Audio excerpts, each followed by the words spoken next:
A very warm welcome, everybody, to Dubai and the Dubai Autodrome for the 2018 running of the 24H series. But as a prelude to that, and as kind of a separate event entirely, over today and tomorrow, we are set to enjoy three-hour Proto Series races. The Proto Series, very much part of the 24H series throughout the course of 2018, travelling to the Middle East, travelling to Austin, Texas, and a number of European venues this year as well. But we kick things off with a Saturday race due to be starting on the hour, which is 3 p.m. local time, through till 6 o'clock. Do the relevant calculations wherever you're enjoying this coverage around the world. Remember, we are GMT +4. It's Joe Bradley and Johnny Palmer here in the main commentary box, and looking after things down in the pit lane and on the grid for this moment, it's Nick Damon.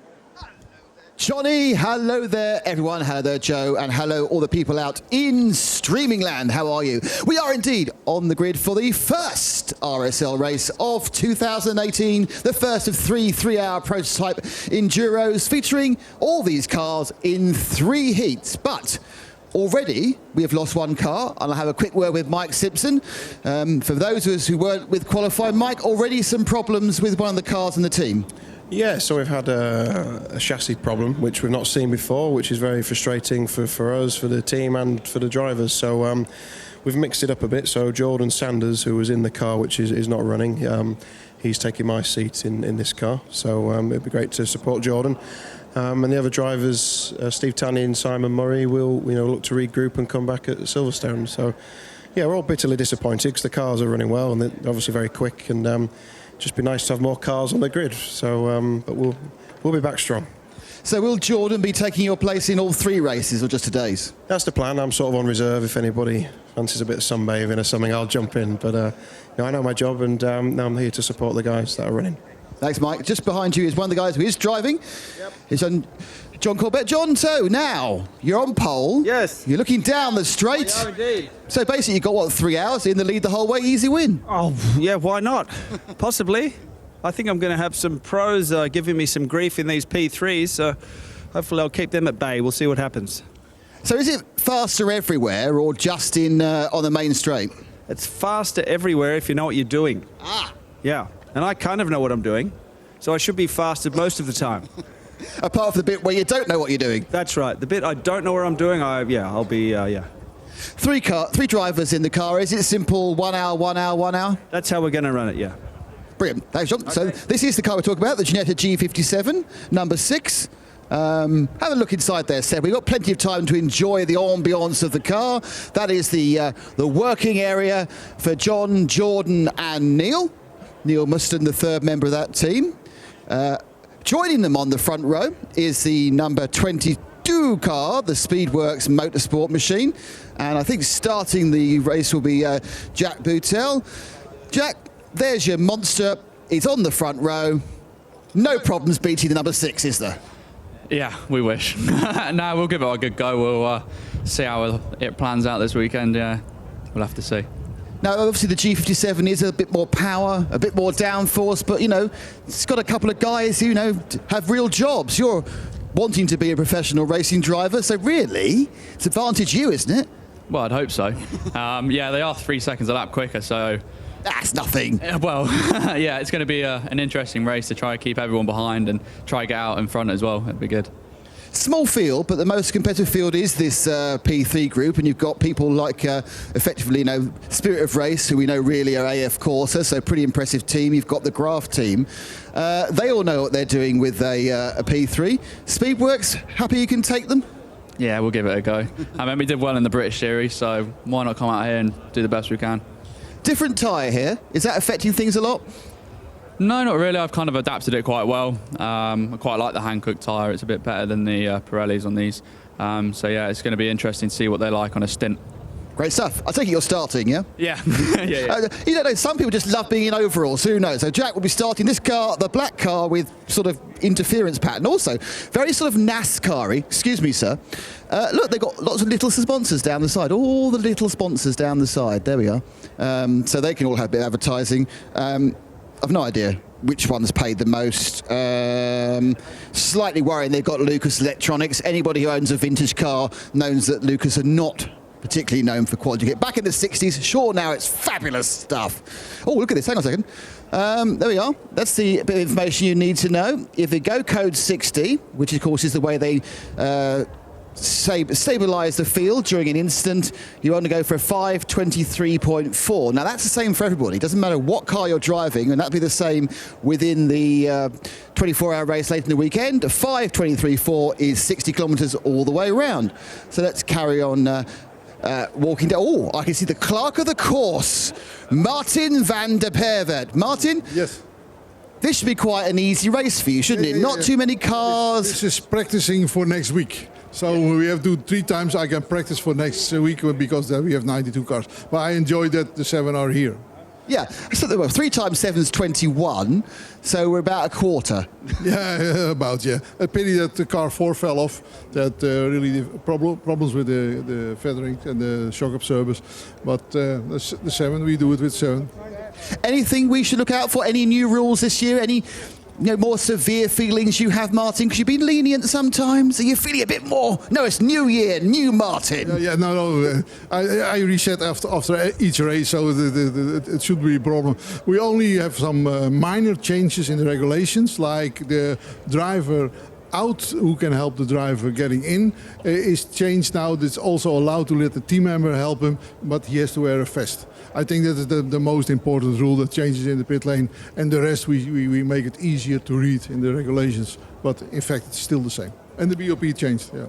That's for later. Yeah. Thanks, Martin. And there'll be a lot more of Martin, his BOP, for the main race coming up next week. Interesting point there. If you've often seen during driver changes in these closed cockpit cars, there's kind of a very kind of vicious ripping out of the previous driver by his teammate. And now they're going to let a fellow pitman do it. I think there's 2 reasons for that. One, the fellow pitman's probably a bit burlier, and secondly, if a pitman rips you out, you aren't then feeling really aggrieved with your teammate who's bruised you and hurt you. It's just Derek who does the tyres rather than the man who you're trying to share a car with. Okay, in third place, it's the Spirit of Race with the Rio Agash, Marco Ciocci, Perezini and Landas car, pretty much lacking any of their drivers at the moment, which is a bit of a problem when you're trying to do a 7-car grid. This is quite nicely painted in Italian colours. There's too many green and white ones.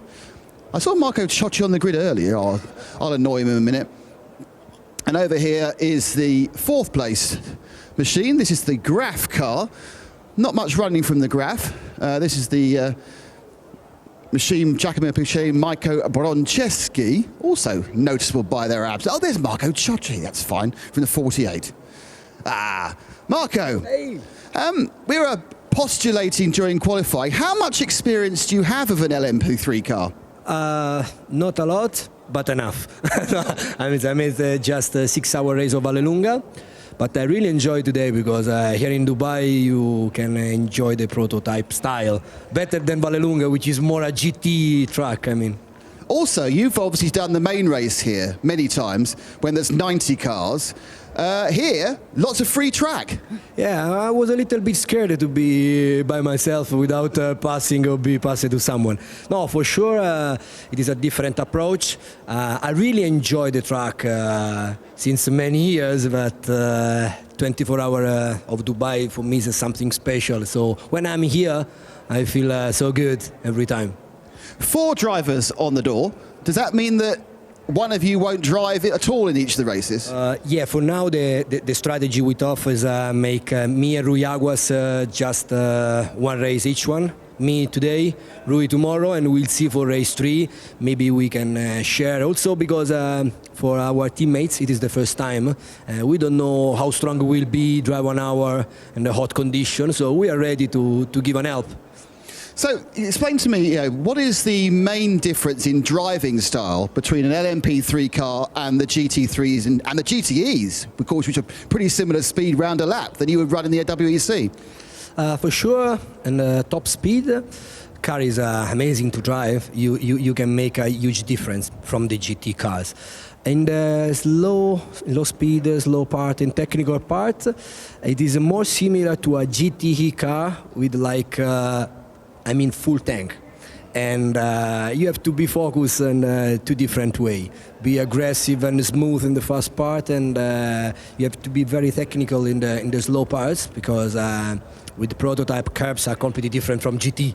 In GT, curbs is just something painted on the ground, you know. Here is something real. I had experience in the last corner in practice, so I was still switching the GT cars and been too much aggressive on curbs. But I guess it is a very, very good help for the GTE to how use the best way the brakes, and also for the high speed. When you back in the GT, it is something that you can feel immediately, that sometimes you have a more feeling right now, and it's a good mix working both. I guess it's a good idea working both. And are these cars very reactive? Can you make changes that make a big difference, or are they kind of just down the line? The main problem with the car is so reactive, as you said, and if you are in the wrong place, you have just to save the line. You cannot back in the right position. So it's happened a couple of times in corner 3 and 4. If you are in the right place, you can go flat or make everything easy. If you are in the wrong place, you have to stay there and make focus on to doesn't make something wrong. Marco, thanks so much. Best of luck with the race. Thanks indeed. Now just nip down. I now see that in the fourth place cars, 44, we have Giacomo Puccini. Giacomo, another one of the, the sort of the Ferrari Works AF course sort of, I'd say, those sort of drivers, Kessel. Have you got a lot of LMP3 experience? No, actually it's the first time of LMP3, and I'm quite surprised because the car is really nice to drive. I enjoy it a lot. It's also the first time here in Dubai, so it was not easy for me at the beginning, but I'm getting used to it, and it's really, really nice to drive. You've never done the 24 hours here? No, never. Wow. No. You must be about the only driver in Europe who's not done it. Yeah, probably. But I never had the chance to do that. So, yeah, it's the first time here, and it's nice. It's nice, the racetrack. I love the car, and we hope we can do something nice. It's only two of you driving. You're the only team with just two drivers. Does that mean you'll be doing 2 hours and Michael 1 hour? No, the idea is to make Michael drive as much as possible, but we will see during the race how it's going. And the idea is to make him drive as much as possible. He wants to enjoy the car, of course, and he was really, really fast already in the car, so we'll be fine. You kind of got 3 other direct competitors behind you. How aggressive are you going to be at the start? Is it going to be a proper race, or are you going to think, nah, I'm a bit careful? Of course, racing is racing, but we're not going to be aggressive at the first lap. We'll take it quite easy, and then we will see during the stint. The race is 3 hours, so we have a lot of time to gain, let's say. Giacomo, thank you very much. So that's the end of the LMP3s, and now we have the 2 CN cars. They're both run by Craft Racing. I'm the French team, and let's see. Quick chat in English? Yeah. Ah, fantastic. So we are with that's David Christini from the 97. David, how are the CN cars suited to Dubai? Yeah, it's very fun here. It's a good track, and we love it. Now, you're only directly racing against your teammate. Does that make it more intense? You desperate to beat the other car, the 98? No, he's faster than me. That's life. But I will be behind. I will wait. And you got 3 or 4 drivers. Are you just going to run an hour each? Yeah. I will try to do 1 hour 20, and the second one about 20 to 30 minutes, and the third one will finish. That with this we don't have to refuel only 1 time, not 2 times. Ah, so you've actually got enough fuel for an hour and a half, but it's obviously a 3-hour race. Yeah, but I'm not sure I will physically be ready for this, but we will see. Are they a very physical car? Because they look quite small, and you always think, oh, a small car, that'll be easy. Yeah, it's very hard to drive in this track particularly, because we have lots of grip, and it's very fast, so it's really hard physically. Does it have power steering? What? Does it have power steering? No. Oh, no. It's just your muscles. Yeah. Oh, I understand now. Thanks very much. That's David Christini from the 97. Now, interesting, we went round the track in a power-assisted kind of hire car. That was pretty much swifting from left to right. Unfortunately, in my attempt to speak to every person on the grid, there's no one by the 98. So this is the 98 car. Looks very similar to the 97. Looks like Francois Kerman will be starting this race. Oh, he's actually over there. I don't know. Ah, Francois! Now, we've heard from David He thinks you're much faster than him. Yes, he can say it, but it's 5:10, so we will see during the race. It's a very long race. And, I mean, is it a case where you're thinking, yes, I'm really going to try and race 97, or are you just going to ignore that and do your own thing? No, we will do our own thing, and we will see. The race is very, very long, 3 hours, 3 races of 3 hours, so we will see. What's the normal length of race you be involved in these cars? The what? How long are the races normally when you race elsewhere with these? 3 hours too, but we are 2 drivers. So it's a little bit different.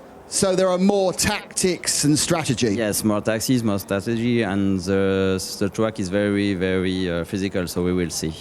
Is this your first time in Dubai? No, it's the second time. We were here the last year and made 2 podiums, so we try to make the same. Great stuff. Thank you indeed. That's Francois from the 98. So one more car to go. See if we can get the whole set, shall we? And this is the Radical, the very attractive blue Radical. And with, hello there, with Salim Al Nusuf, Mohammed Al Nusuf, and Mohammed Al Hassalmi. And it's Salim Al Nusif in the car. Salim, you're right at the back. The only way is forward. That's true. That's the plan. I mean, how well suited is this Radical to Dubai? Because there's lots of Radical racing in the UAE, isn't there? It's really well suited. We have been doing the Radical series for 3 years. It's the first time we drive in anything other than the Radical series, and but we haven't tried to drive it for 3 hours straight. How long are the races normally? 45 minutes. Oh, well, just 4 times longer. It's fine. So I don't suppose that normally you do things like driver changing or refueling? We do driver changing, but not refueling. Ah, so it's something new. It is. Everything's going to be new. Driving for a whole hour. We used to drive for 20 minutes. The driver change has no minimum time. We used to have a minimum of 45 seconds, so it was easy. You just get out slowly and take care of business. Now we have to do it really fast. So we're trying to just learn the ways of endurance racing. Maybe then in the future we could move up the ladder. That'd be fantastic. Need to see more UAE drivers. Thank you indeed, Salim. And that is, in fact, you think about it, this is endurance at its very base levels. And I have run out of people to talk to. I've run out of cars. The pits, well, they're not really clear. We can pretend they're clearing, couldn't we, Seb? Should we pretend they're making us go off the grid? Oh, no, we've got to leave. I've got to leave. Oh, no. And as I've got to leave, I'll hand back to Johnny and Joe. Yes, we're up there, look. Hello. I mean, one of those booths, that was almost a gallop from Nick Damon to try and get off the grid as quickly as possible, preempting the hooter there, because genuinely everyone is now being cleared, bar possibly one mechanic per car, to make sure that each of those vehicles fires up. And then we'll be ready to go for a warming up lap ahead of 3 hours of the first dose of racing for this Speed Week, I suppose you could call it. It's a motorsport festival that's steadily been growing over the last a little more than 10 years now, for the 24-hour event here. That's still taking place, but next weekend, the Friday-Saturday race, we kick our motorsport festival off, though, here at the Dubai Autodrome with 3 3-hour races. And there are plenty of drivers, Joe Bradley, out there with limited experience of prototype racing and limited experience of a race this long. Interesting that the guys in the AUH Motorsport Radical are only ever doing 20 minutes. They're going to find a completely different world when it gets towards 45 minutes and the 60 minutes. He kind of indicated that they're going to be driving for an hour. That lends me to think that they're going to be fuel restricted in those Radicals, starting at the back of the grid. Those guys are going to have fun, those Q80 drivers. Great to see 3 drivers forming that team, all from Q8. Salim Al Nusif is the driver we spoke to. Mohammed Al Nusif, obviously a relative, and Mohammed Al Hassawi are driving that car, and they are going to be into the realms of the unknown from a physical level, because it may be a very small looking, sort of size-wise and stature-wise sports car, but they are still very physical. And talking of physical, even more so in our P3 and P2 cars. A lot of downforce being produced from those cars. And we heard one of our interviews, We heard one of our interviews talking about not being able to use the curbs in the same way. I think it was Marco Ciocci who was mentioning how he's having to revise the way that he drove the car in difference to how he drives a GT or a GTE car. Well, that's to do completely with the aerodynamics of the car. These cars, these prototype cars, the P3 and the P2 cars, are developing their downforce from the aerodynamics produced kind of from the underfloor aerodynamics on these cars in the same way as a Formula car would. And so the last thing you want to do is to be hitting a curb and effectively breaking the seal. If they're very pitch sensitive, and what I mean by that is the air moving underneath the car is very sensitive to how much air is allowed to move under the car and then out of the diffuser, accelerating the air out, and produces negative pressure, which creates downforce. If you then bounce the car over a curb and increase the gap between the car and the road, you're going to lose that downforce, and that's what he meant by having to stay off the curbs. It's not about damaging the car, it's about creating downforce. So a completely different driving style is what we're going to see to perhaps what we're going to see next weekend, when we've got a more sort of an aggressive style of driving those GT cars.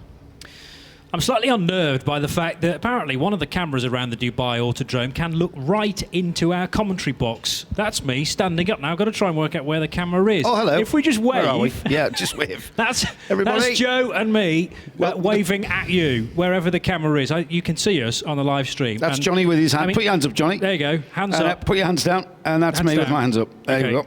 To give you an idea of the view that we have of this Dubai Autodrome, it's an uninterrupted, pretty much, view of the full track. Now, there's a slight bit of undulation around here. You need to ride a bicycle or maybe get a car, your road car out there to work out where the up and down bits are, because predominantly it's on the level. But there are certain bits, for instance, out of turn 9 that we can't quite see, and the run out of turn 11 as well is just a bit too far below where the track returns 12 to 13 and 15 to 16. So there are odd corners we can't see, but otherwise, being so far up in this grandstand, on the third tier no less, there is the grandstand. Our box is just above the U of Autodrome. So all bases covered. We obviously have the TV feed that hopefully you are making use of via the 24hseries.com website. It's also on the radiolemans.com website and on YouTube as well. Motor Trend on demand, or of course you might just be experiencing this race in radio only, and we will make sure that if you are out and about, perhaps doing a few errands, bit of shopping perhaps, and listening to some motorsport at the same time, we'll paint pictures with words along with obviously coping with those of you that are watching the footage as well. So, cars being released onto a green flag lap, and this is Joe Bradley. I just want to say hello to some of our listeners, Johnny. Andrew Cooksley has joined us, and I hope, Andrew, that's my description of how the aerodynamics works on these cars, now how they're not allowed to use the curbing, is that I hope that's explained your most recent tweet. It's not a curb problem we've got, it's just the way that the cars handle over the curb. So, and regarding losing all 7 of our field, as I mentioned this morning, with such a small field, doesn't matter what issues befall the car, it's worth having a go, fixing the car and getting it back out there, because you're going to have a good finish. Doesn't matter what it is, and any kind of issues can befall any of our runners. So with the smaller the field, the more chance you have. It's like buying a lottery ticket, I suppose. Andy Kitney was listening earlier, and I believe he's listening now, and Alex Clark, he's also listening. Coffee, breakfast and the 24-hour series qualifying. Well, hopefully he's moving towards brunch or lunch now. I believe he's in the UK. I might be wrong on that one, but yeah, it was about breakfast time. So welcome along. We are covering the whole of this first 3-hour race. We've got another 2 races coming to you tomorrow, 2 3-hour races starting very early, certainly very early in the day for us here in Dubai. Race start of 9 a.m. That's a 5 a.m. start if you're in the UK. My small brain can't even work out the maths of the East Coast of the United States if you're listening.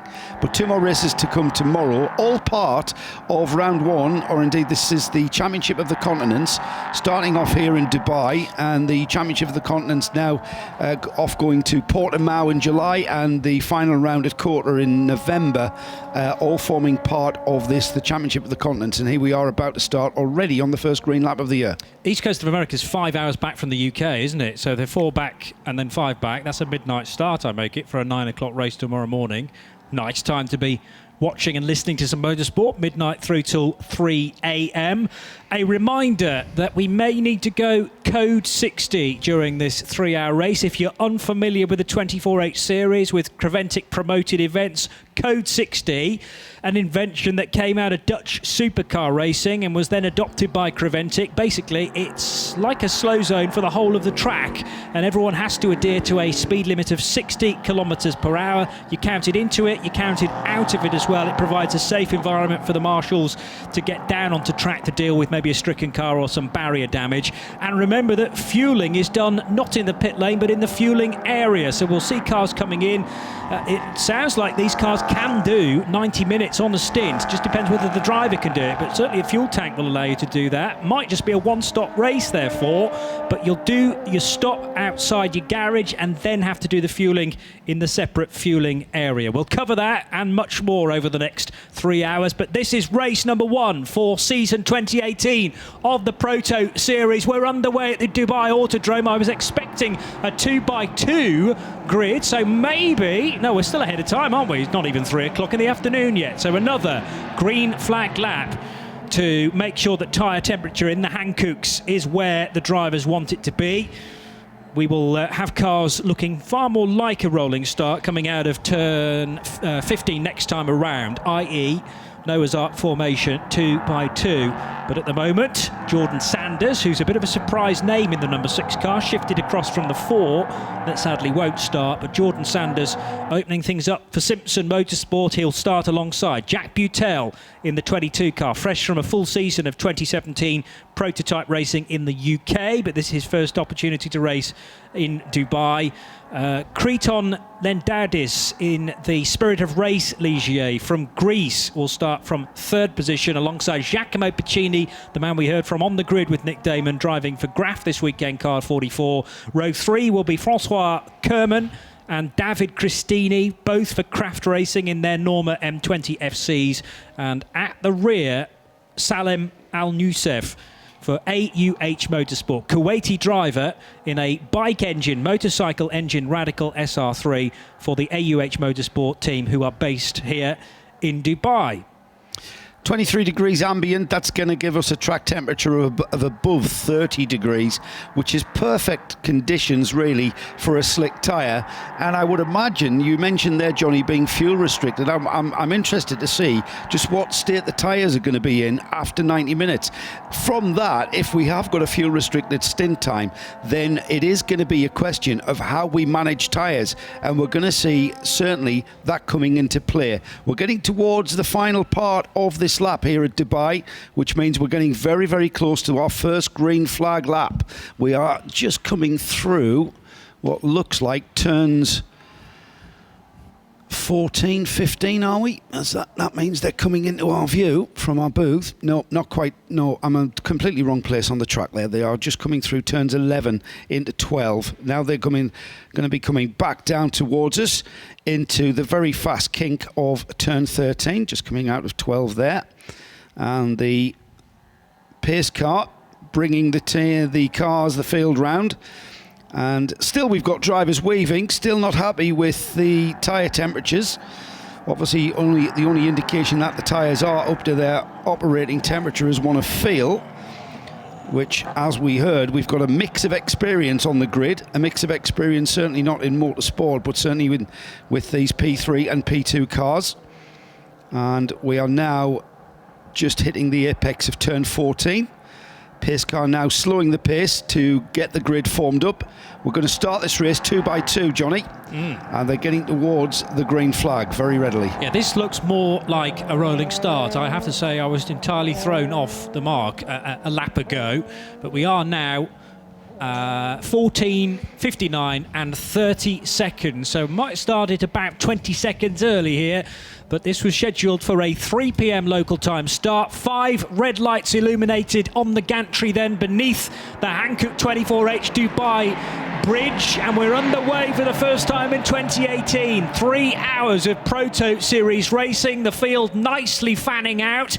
Keep it neat and tidy, boys, though, because Jack Butel was getting a little close there to Creton Lendaudis as they headed down towards turn number 1. It's a downhill approach. The two Craft Racing Norma M20s right over the back then of Lendaudis, who's not had the finest of runs through turns 1 and 2, and the Spirit of Race Ligier JSP3 has got a bit of catching up to do, and also some defensive work with Francois Kerman and David Christini fighting over the rear wing of Lendaudis' car. But also up front, the G57 struggling to head away from Jack Butel. Remember, this is a non-pro driver, John Corbett, the Aussie, up against a very much a rising star. Jack Butel, 21 years old, from the UK, having raced in single-seaters in 2016 and a bit of 15, moved on into LMP3s in the UK Championship for 2017, and putting that experience to good use on this opening lap. The Speedworks Motorsports car is right with the Simpson Motorsport G57. Very, very equal in performance so far. It's John Corbett taking a very tentative first lap in the number 6 Ginetta, and he hasn't made any kind of gap or that's worthy of any kind of talk quite yet from Jack Butel. And Jack Butel absolutely on it to stay in touch with the Ginetta, and Butel in fact looking very racy indeed. They're heading towards what looks like the turn, it's the kink. The kick at turn 13. Yep, they go into the heavy braking area. Now, over the course of the lap, these cars produce a different lap time. The Ginetta G57 should be a lot quicker over the course of the lap, but the more nimble P3, and it's Butel who gets very, very leery as they go down towards the final turn of the lap to complete lap 1. Out onto the start-finish straight. Now, this is where the Ginetta should pull away. Almost side by side is Butel. So Butel is driving that P3 car quicker through the corners than the car ahead of him, but it's out onto the straight for the Ginetta. Now, Corbett can breathe a little lighter as they go down into the braking area for 1. It's a very steep decline over the brow and into a very steep dip in the track as they go through what is a very, very challenging sequence of corners through turns 2, 3 and 4. Very fast, almost flat out kinks, and then into 5, which is almost into the braking area for 6. This is where you need to gather the car up, and already we've got a change, Johnny. Butel is absolutely on it. The more nimble handling of the P3 car completely outdoes the P2. Bearing in mind the G57, which is going to maybe think about a move up the inside into what is labelled as 2 corners, turns 8 and 9, but John Corbett thinks better of that. Now, this is where the straight line speed of that 6.2 litre Chevrolet V8 engine in the middle of that Ginetta G57, that comes into its own now, flame spitting, but of course the P3 being quite a bit lighter is able to brake later, and Jack Butel takes the lead back again. Don't discount Giacomo Piccini, who's the 3rd car in this neat little mixture to kick things off. And if this is a sign of things to come for the next week, I think we're in for a blinder for the next 7 days here at the Dubai Autodrome. Butel leads it from John Corbett in 2nd, Giacomo Piccini in 3rd, and then just off the back of the 4 of the leading trio, it looks to be another one of the Ligier JSP3s. Worryingly, we've lost our timing screen, so Joe Bradley can spend the next couple of minutes trying to fire that back into life. But we don't need a timing screen at this point in time because the 3 cars all in the same television frame as they head out of turn 15 and then down very slightly downhill towards 16. And Giacomo Piccini now is getting very close to almost nibbling the rear wing of John Corbett's Ginetta G57. So let's tell you a bit more about this G57, which ideally is aimed at maybe being raced at Le Mans. It's labelled as an LMP2 car. Remember, there's an LMP1 Ginetta as well being developed, but this produces 395 kilowatts of energy, and a Chevrolet LF3 6.2 litre V8 engine propelling a car weighing just 900 kilos. So 900 kilos, it's a bit less than that for the LMP3. car 44 now driven by Giacomo Pacini, very sideways indeed into turn number 6, and he gets second place as well. So John Corbett, despite being in the higher powered, the bigger engined Ginetta G57, John is struggling to hang on to the coattails of these pro drivers. Jack Butel yet to become a fully professional driver. Remember, he was in junior single-seaters a couple of years ago and has enjoyed some UK LMP3 racing, but this is again the Ginetta showing much greater speed. Giacomo Pacini, though, not happy to allow him past on the straight and almost blocked the line a little bit there. I hope that's not going to be frowned upon by the clerk of the course. The 44 car far more nimble into turn 10 at the end of the long straight in the middle part of this lap, and Giacomo Pacini now for the next part of the lap, the end of the lap. I reckon that P3 is again going to show the fact that it's a little bit more nimble and light on its feet and able to step away from the big Ginetta behind. Well, we may only have 7 cars for our prototype race, and I'm a firm believer you only need 2 cars to make a race. Well, we've got 3 for you, because the Jacques Butel Ligier, the P3 car at the front of this field, is now about to be joined by Giacomo Pacini, who's also gotten ahead of the Ginetta G57 of John Corbett, and we'll see just how Pacini now sets about reducing the gap between first and second. Leader across the line then, Jacques Butel in the number 22 Ligier, crosses the line. He puts in, as you would imagine, the fastest lap of the race so far. Let's monitor that. That's a 1:55.9 so far. Then across the line in second place comes Giacomo Pacini. The Ginetta of John Corbett, though, has not dropped back in any way, shape or form. He's virtually under the rear wing, and this is where we'll see the nimbler handling of the P3 car seemingly coming into its own through the fast sweeps of turns 2, 3, 4 and into 5 is where, and off the track he's driven straight off the track. That just shows, Johnny, just how hard Giacomo Pacini is trying. He's pushing, and turn 6 is a very, very tricky entry into that. You're coming out of turn 5, the car is unbalanced, you're on the brakes, you're trying to brake and turn, which is never a good thing in any kind of race car. You're trying to brake and turn at the same time, and what we saw there is Pacini just running out of road, just showing just how much of the performance, the handling performance of that smaller engine P3 car that he's having to accommodate to keep ahead of the more powerful Ginetta G57. And Corbett still on his tail there, and it was that long back straight that was the reason for that. The power of the G57 coming into play between turns 9 and 10. They're already through 11 and into 12. The hairpin there, just punching out of that. Again, we see Pacini using all of the curb, using all of the road. So he is using the more nimble handling of that P3 Ligier to keep ahead of Corbett. We'll keep an eye on the gap. The gap across the line last time by was just over 3 seconds between first and second, and we'll see if it's Butel who's extending that lead or indeed Pacini who's catching him. Giacomo will argue, of course, that was the line he entirely intended going into turn 6. It seemed to be still pretty fast for the man from San Sepolcro in Tuscany, 32 years old, Giacomo Pacini. Former Gulf 12 Hours winner, didn't do the race in 17, but he won it in 16 and I think 15 with Davide Rigon and Michael Broniszewski being really good teammates for Giacomo Pacini, and Broniszewski sharing that car with Pacini for Graf this year as well in the Proto Series. Remains to be seen whether we're going to be seeing those drivers later on in the year. Remember, there are 2 separate championships effectively for the Proto Series. One is the championship at the continents and one is the European Championship. The championship of the continents means that the races counted are the 3 here in Dubai, 3 3-hour races at Portimao in Portugal, and 3 3-hour races at Austin, Texas at the COTA circuit. So we'll be prototype racing at Austin, Texas in 2018 as well. The European Championship sees us travel to Silverstone for 12 hours, to Navarro in Spain for 12 hours, and the 3 races at Portimao are also counted towards the European Championship. So Portimao sees actually an overlap between the 2 different competitions.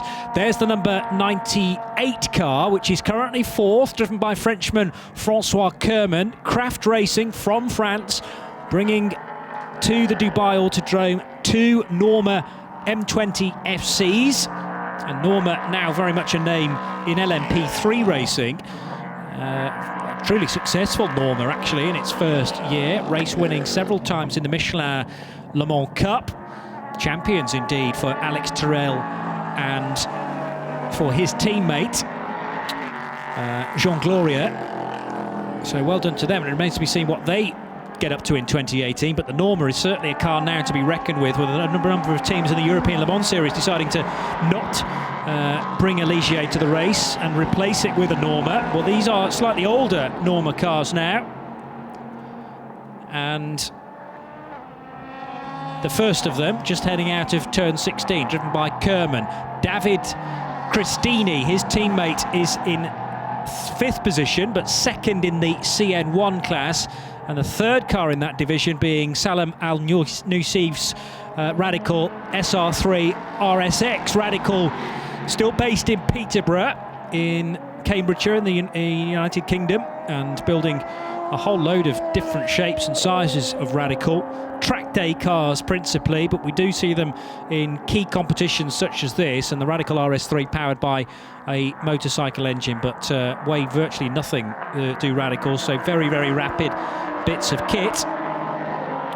And that car in the hands of Kuwaiti driver Salem Al-Nusif. Here he is in fact in that very Renault-looking livery, sky blue down the sides and on the top of the nose, but then that yellow stripe down the length of the body, and a very nimble car indeed, the SR3 RSX, to give it its full name.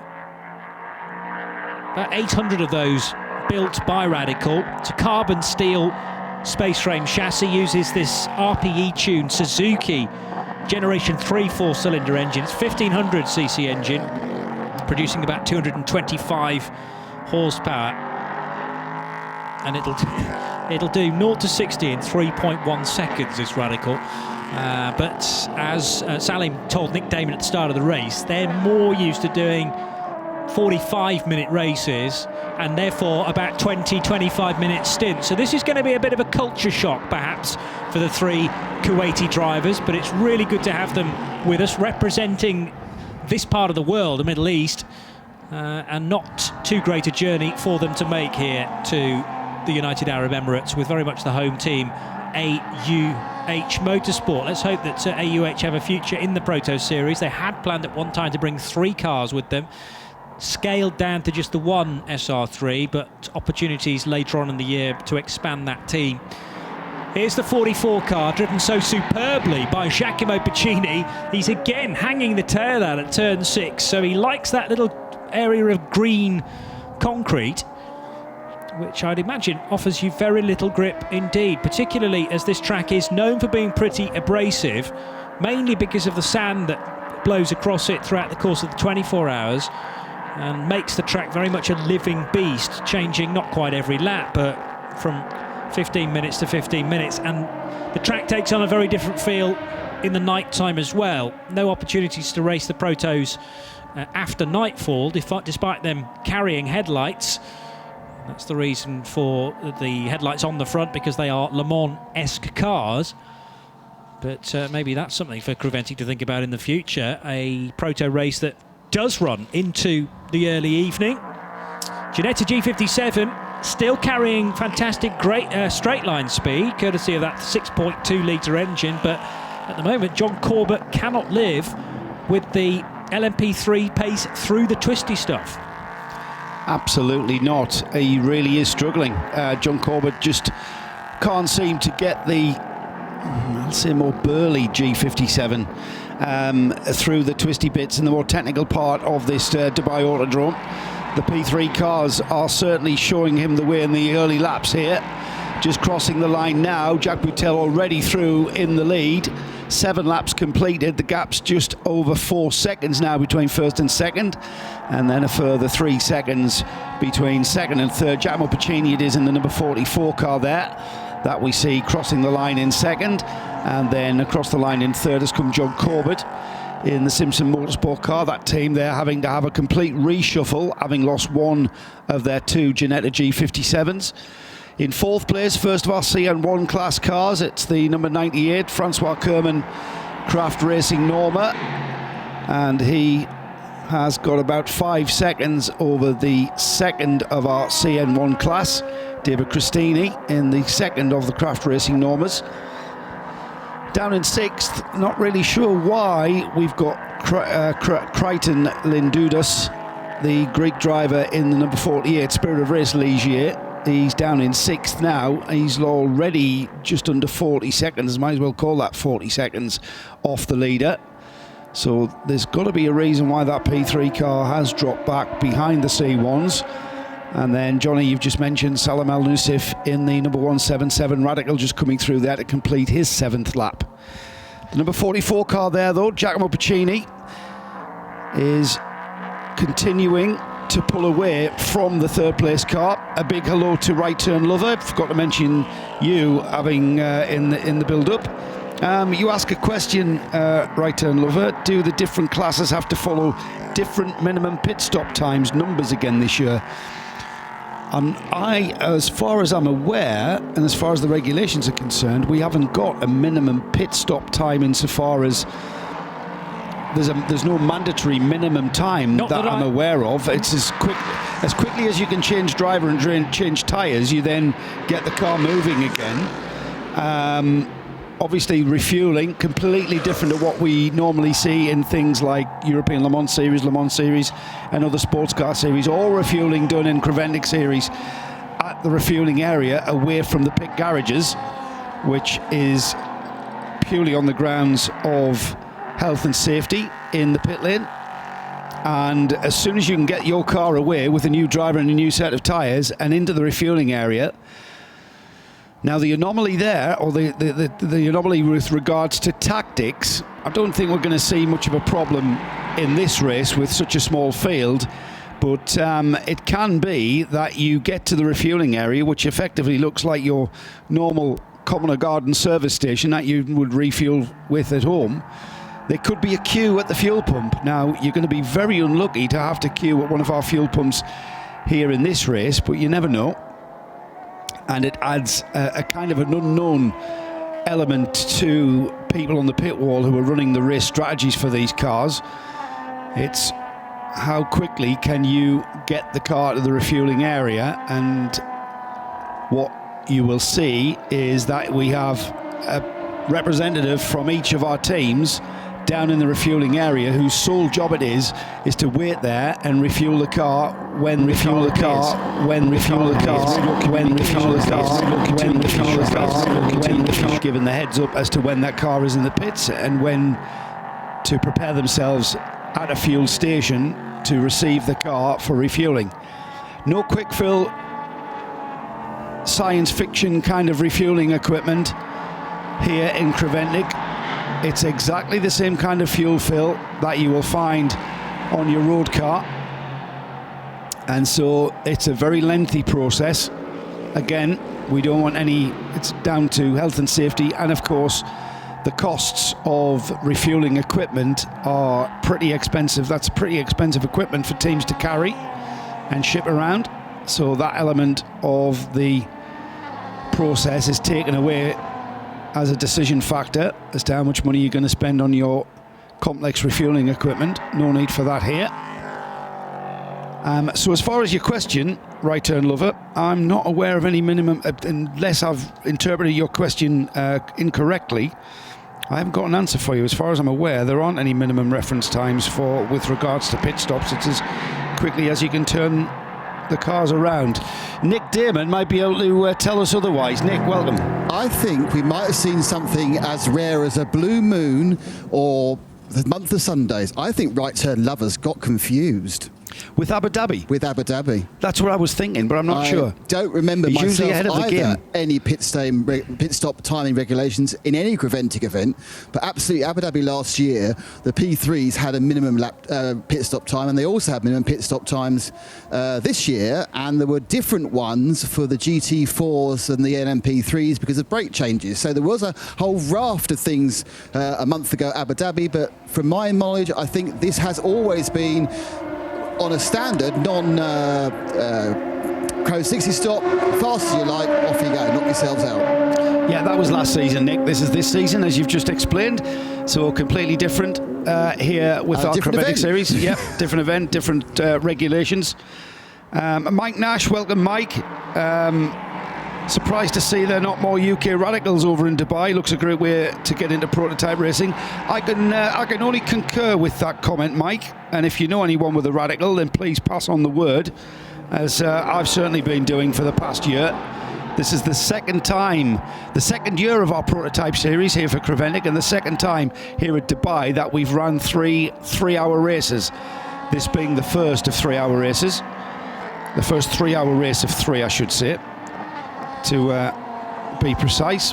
Also, logistically, Creventic make it so easy to get a car here because it's all done via shipping containers, so you don't have to worry about air freight or anything like that. You know, you hand it. I mean, yes, you've got to hand the car over to Creventic relatively early, so you won't be able to tinker with it over the winter period. I think they go into containers as early as November, but they deal with all the kind of nightmare of logistics to actually get the car here. So you pay them a set fee and they deal with all the rest. So you pack the container as you expect to find it this end, and everything else is taken care of. So you're right. I mean, it's more than a club meeting in the UK, and you need to find a bit more money therefore. But in terms of responsibility from the team, very little has to be done. So that is a real plus point, I would say.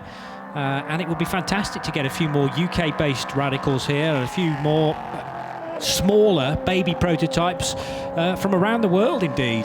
Now, don't forget Mike Nash is Kinetic Racing, who's a competitor in the TCE series. Well, I saw him out at Spa with their Seat, so he's perfectly familiar with the logistics of getting a car to a racetrack. Yeah, but I mean, other people might not be, and that's exactly. Sometimes something that's missed. You know, occasionally people might catch this on a live stream and go, God, this looks like good racing. How do we race at Dubai? But it's a right challenge to get a team across there and how do you get a car to the Middle East? It's all done for you, and that's often missed, I think. Hey, if they can get us here, Johnny, they can, that's how they get a team of commentators here. We're herded into a metal container. It's like herding cats. Sealed up for 2.5 months. And then we arrive, we're delivered into the paddock, and you were particularly bleary-eyed yesterday, but you can understand he's been in the darkness for the last 2 months. Exactly. Crowbar. Exactly. There you go, Joe. Without any Christmas pud. Back to Dubai, and when you hear about 5 degrees in the UK, what a lovely place to be. We won't continue to rub that in, I promise. There's the race leader, Jack Butel, heading through the banked corner at turn 9. Talk about being in the groove. This man, 21 years old, getting more and more experience behind the wheel of a 2-seater, offering a great deal of downforce, though, remember, and comparable to a modern-day Formula 3 car. Wonder where Jack's next turn in his career is going to go. Maybe a future in sports car racing. But the man not being distracted by any traffic at all, ahead or behind. He's opened up this 6.5-second lead now. We're working lap 12. Behind him, quite a bit behind him, is Giacomo Piccini. But having said there's no traffic in front of him, he will have to now cope with the AUH Motorsport Radical. But Salim Al-Nusef had seen him coming, and Al-Nusef was able to just get off the racing line ahead of the kink at turn 13 and allow Jack Butel very swiftly by with very little time lost for the young man. Nick Damon is down in the pits for us. And we have a car, the first car in the pits of the season. It's the 48 Spirit of Race machine, the car that Joe was wondering why it was going so slowly with the Greek driver Len Daudis in it. Now, they have only changed the tyres. There's nothing else. They're now having problems. They're trying to rock it to get it going. I'm not sure what the problem is. You see they're just rocking it, and now they've rolled it. Situation. So, the dodgy set. No, he's got a nice old flat spot there. So he's flat spotted the tyre very early. That one there, Seb, you might be able to see it. It's been sneaked away by the people. There's a unpleasant little flat spot on this. As you see there, just that's the problem. That's canvas. You don't want that. So whether that is cause or effect, whether he flat spotted it early on and just couldn't handle the problems from there on, that will certainly be slowing him down. Now we should see him straight back to P3 pace, boys. Thank you for that. I have it on good authority that our comments about the minimum pit stop reference times is correct for 2018. It may have been different in 17 though, and we are getting some Twitterage to that effect. So if you know any more about exactly what happened 12 months ago, I have to admit I wasn't part of the broadcast team for the proto bit of the week. Oh, that's no excuse, Johnny. Well, it is really, because I wasn't here. So therefore, races I didn't cover, I didn't need to know about, but you were here. That was a full 12 months ago. That's a Slopey mission. shoulders. What slopey shoulders from Palmer there? I know, did you hear that? Just because I wasn't there, it's not my fault. Hang on a minute. Nick, can I give you a rarely mission? read the regulations for a championship I'm attending. We have so you just expect me to read regs of races I don't do now? We were discussing at dinner last night how little we remember the races we've been to last year. Nick, I can't find anything in the regulations regarding minimum pit times to balance the classes this year. No. Now, don't forget, amongst the detritus in the room up there are last year's regulations. Oh, I've just scanned this year's regulations. Thank you very last much. year's are up there, not cleared from before. So you got. I knew there was a 2015 programme here. The 2017 regulations. All right, well, Joe in a moment can head over to the other side of the room and dig those out for us. When I did try and contradict Right Turn Lover, I was worried. Yes, yes. You go there with a heavy heart. I just felt he got Abu Dhabi and Dubai mixed up, mainly because we do most of the time. Easily done. Well, Joe got it wrong 3 times yesterday. Yes, that's true. It's about a 90-minute drive difference, as I understand it. And Dubai offering very similar weather conditions as we had about a month ago for the 12 hours at the Yas Marina circuit. But another championship that does offer minimum pit stop reference times is the European Le Mans Series for the LMP3 category. Normally P3s will make 3 stops in a 4-hour race, and 2 of those stops are restricted by a minimum pit.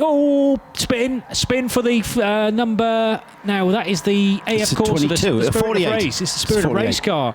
So Cretan Lendoudis, the Greek driver for Spirit of Race, has looped the car at turn 6, and that was almost the Giacomo Pacini line until the spin, because Pacini had been able to deal with the slight slidey, drifty nature of that turn 6, but an indication perhaps of if you get very slightly offline, drop one of the Hankooks onto the dusty line. He's going to spin again because the tyres are incredibly dusty now after the turn 6 moment, and therefore 4 Hankook tyres offering no grip whatsoever.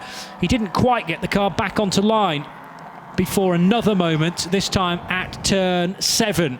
So a chance maybe to collect his thoughts a little bit here, not allow the emotion of 2 spins affect him, and try and get back into the rhythm once more. Easy to do when you've got so much power under your right foot and the urgency of regaining the lost time. I think frustration as well of thinking it was going pretty well up till this point. Yes, okay, he wasn't offering the same sort of speed as the other P3s in this race, but you're comparing a gentleman driver, very much a non-pro, Cretan Lendoudis, who's done some Corsa Clienti racing in Ferraris. I'm not sure whether you've ever been to a Corsa Clienti event. They do it at Silverstone every year, which is basically a load of former Formula 1 Ferraris that have been bought by very wealthy businessmen, and they spend the day going round and round at Silverstone. It's a dream for a commentator, because you've only got about 3 races to do, and then the rest of the day is yours. Anyway, watching old Ferrari Formula 1 cars. Yeah, I'm not that old, only 10 years or so. And Cretan Lendoudis, a regular there. Saw him during lunch yesterday, where he very nearly half-inched my programme, but I got it back from him. But he was joined at the table by the other Spirit of Race drivers, Rui Aguas and Marco Ciocci, along with Pier Giuseppe Perezzini. So we're expecting a little more speed from the 48 car later on in the race, but this is an opportunity for Cretan to get some good hours behind the wheel. And one thing's for sure, after potentially 9 hours of racing around here, not just for that one driver, but he'll certainly get a number of laps in over the next day and a half. So this is the point where he had his double spin. Let's see what sort of line he takes this time, approaching turn number 6, and try and work out where the grip is, or rather isn't. The tail again wagging very much on the 48 car. Neat and tidy though through turn 7, and there seems to be It's almost a racing line developing there.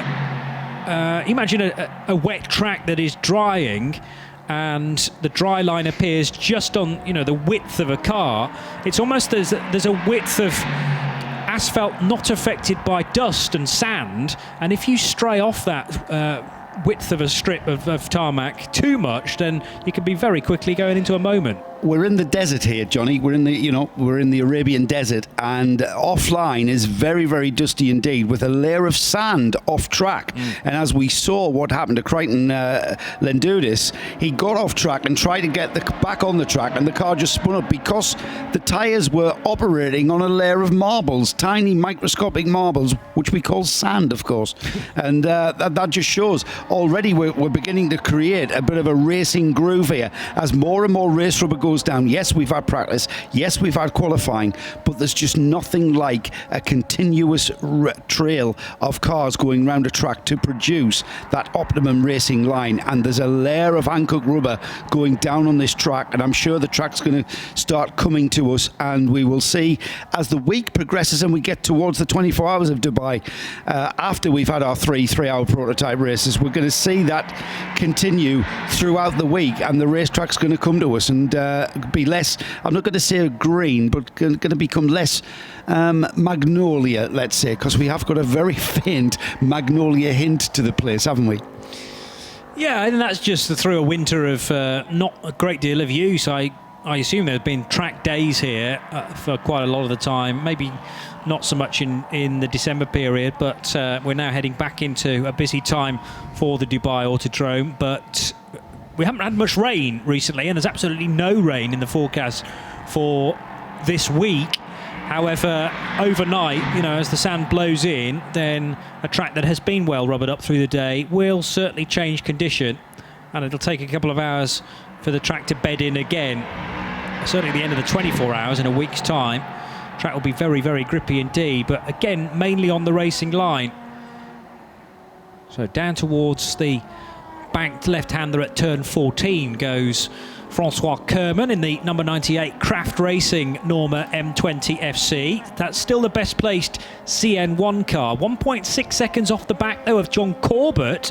So Francois Kerman in a CN1 car is now able to keep pace with John Corbett. And there is the G57 indeed. So the car that took pole position earlier on today, there's an indication of some of the detritus that has ended up on the main straight as well.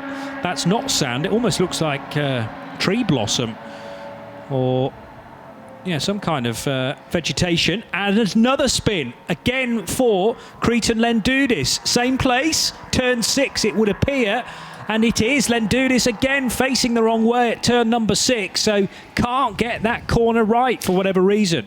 Well, that is a very tricky corner, Johnny. We've mentioned it before. You're braking and turning. You're trying to get the car slowed down, but you're trying to turn the car through the right-hander and get it slowed down for the very, very tight, almost hairpin at turn 7. It really does tighten and continues to tighten on you. So I can see why an inexperienced driver in these cars can be caught out by that. Now, if he's clobbered the curb going over the apex of turn 6, I mentioned about the aerodynamics. Now the aero works on a car with aero, and if you break the seal, you are going to lose all of your aerodynamic underfloor downforce, and the car is going to flip out on you, and that's what we can see.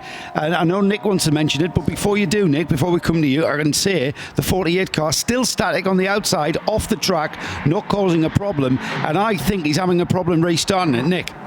When he came in for his pit stop to change tyres, they had a real problem getting the thing to disengage from gear. They were rocking and rocking and rocking it to get the car actually to disengage or to start it. It might be he's got a clutch or a downshift issue, and that's what's pitching him off. Because even the lap when he didn't make a mistake, as you said, the rear end went all squirrely like it was locking up.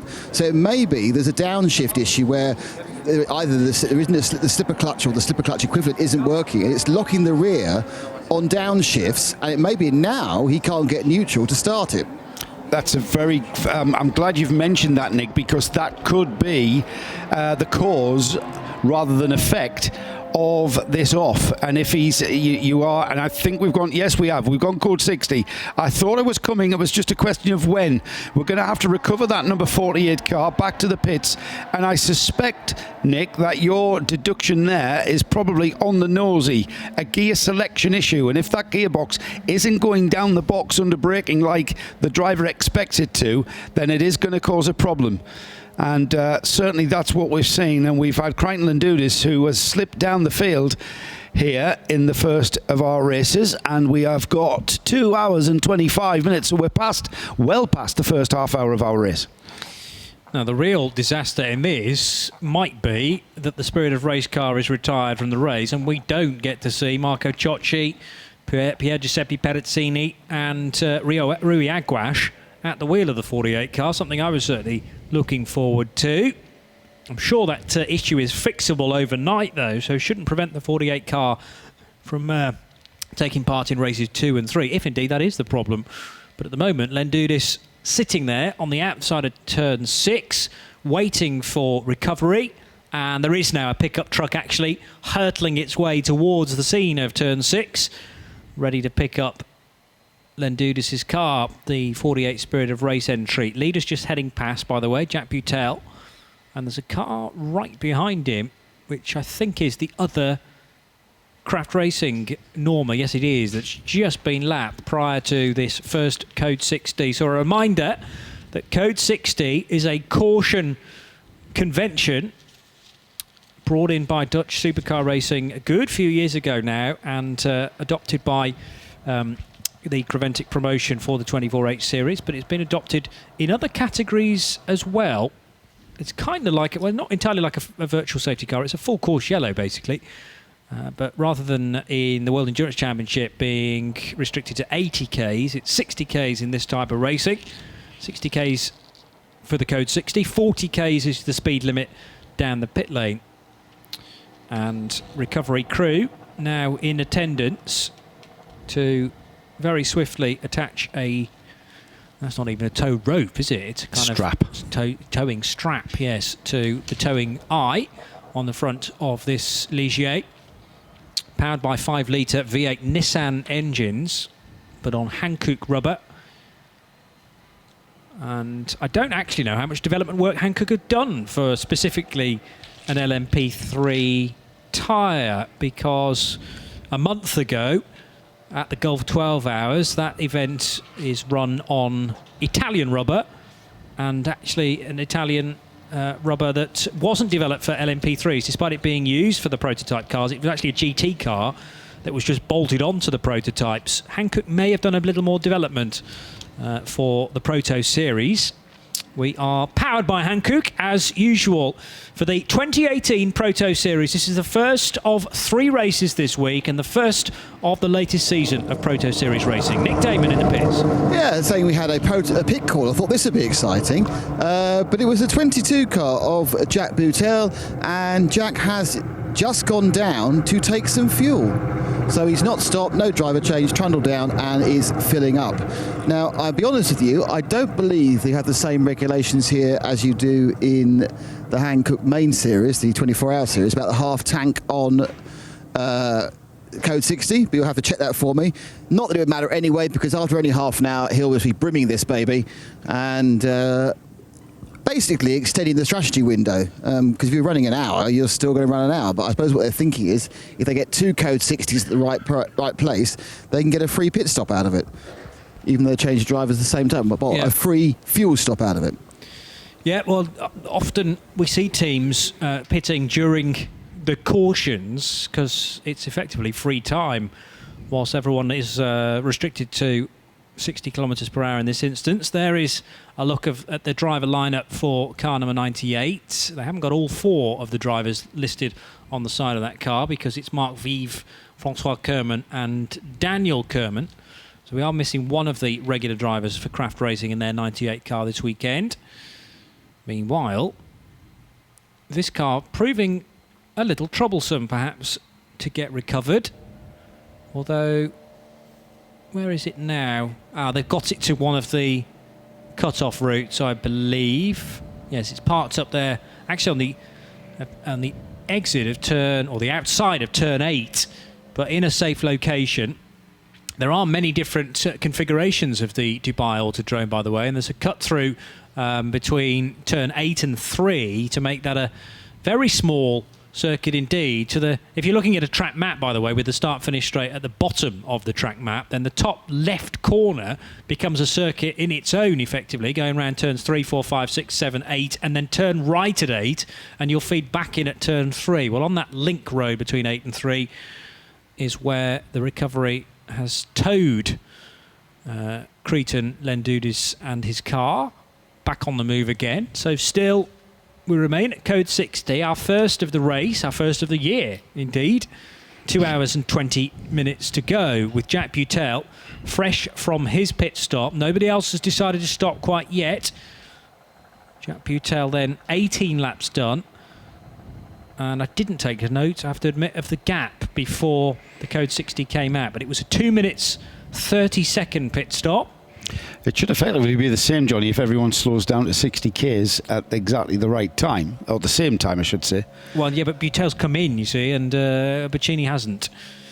So the gaps will be very different now. In fact, Pacini probably is leading the race. Yeah, I would think so. Well, he is, because, having just worked that out in my head, the gap was 23 seconds behind code 60, or under code 60, and a 2 minutes 30-second pit stop will put Butel down to possibly outside the top 3 now.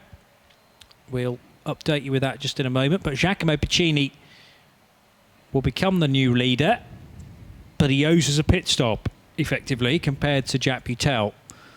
Speedworks Motorsport sampling the Cota 24 hours. They took it was an Aston, wasn't it, that Speedworks and Christian Dick's team turned up with.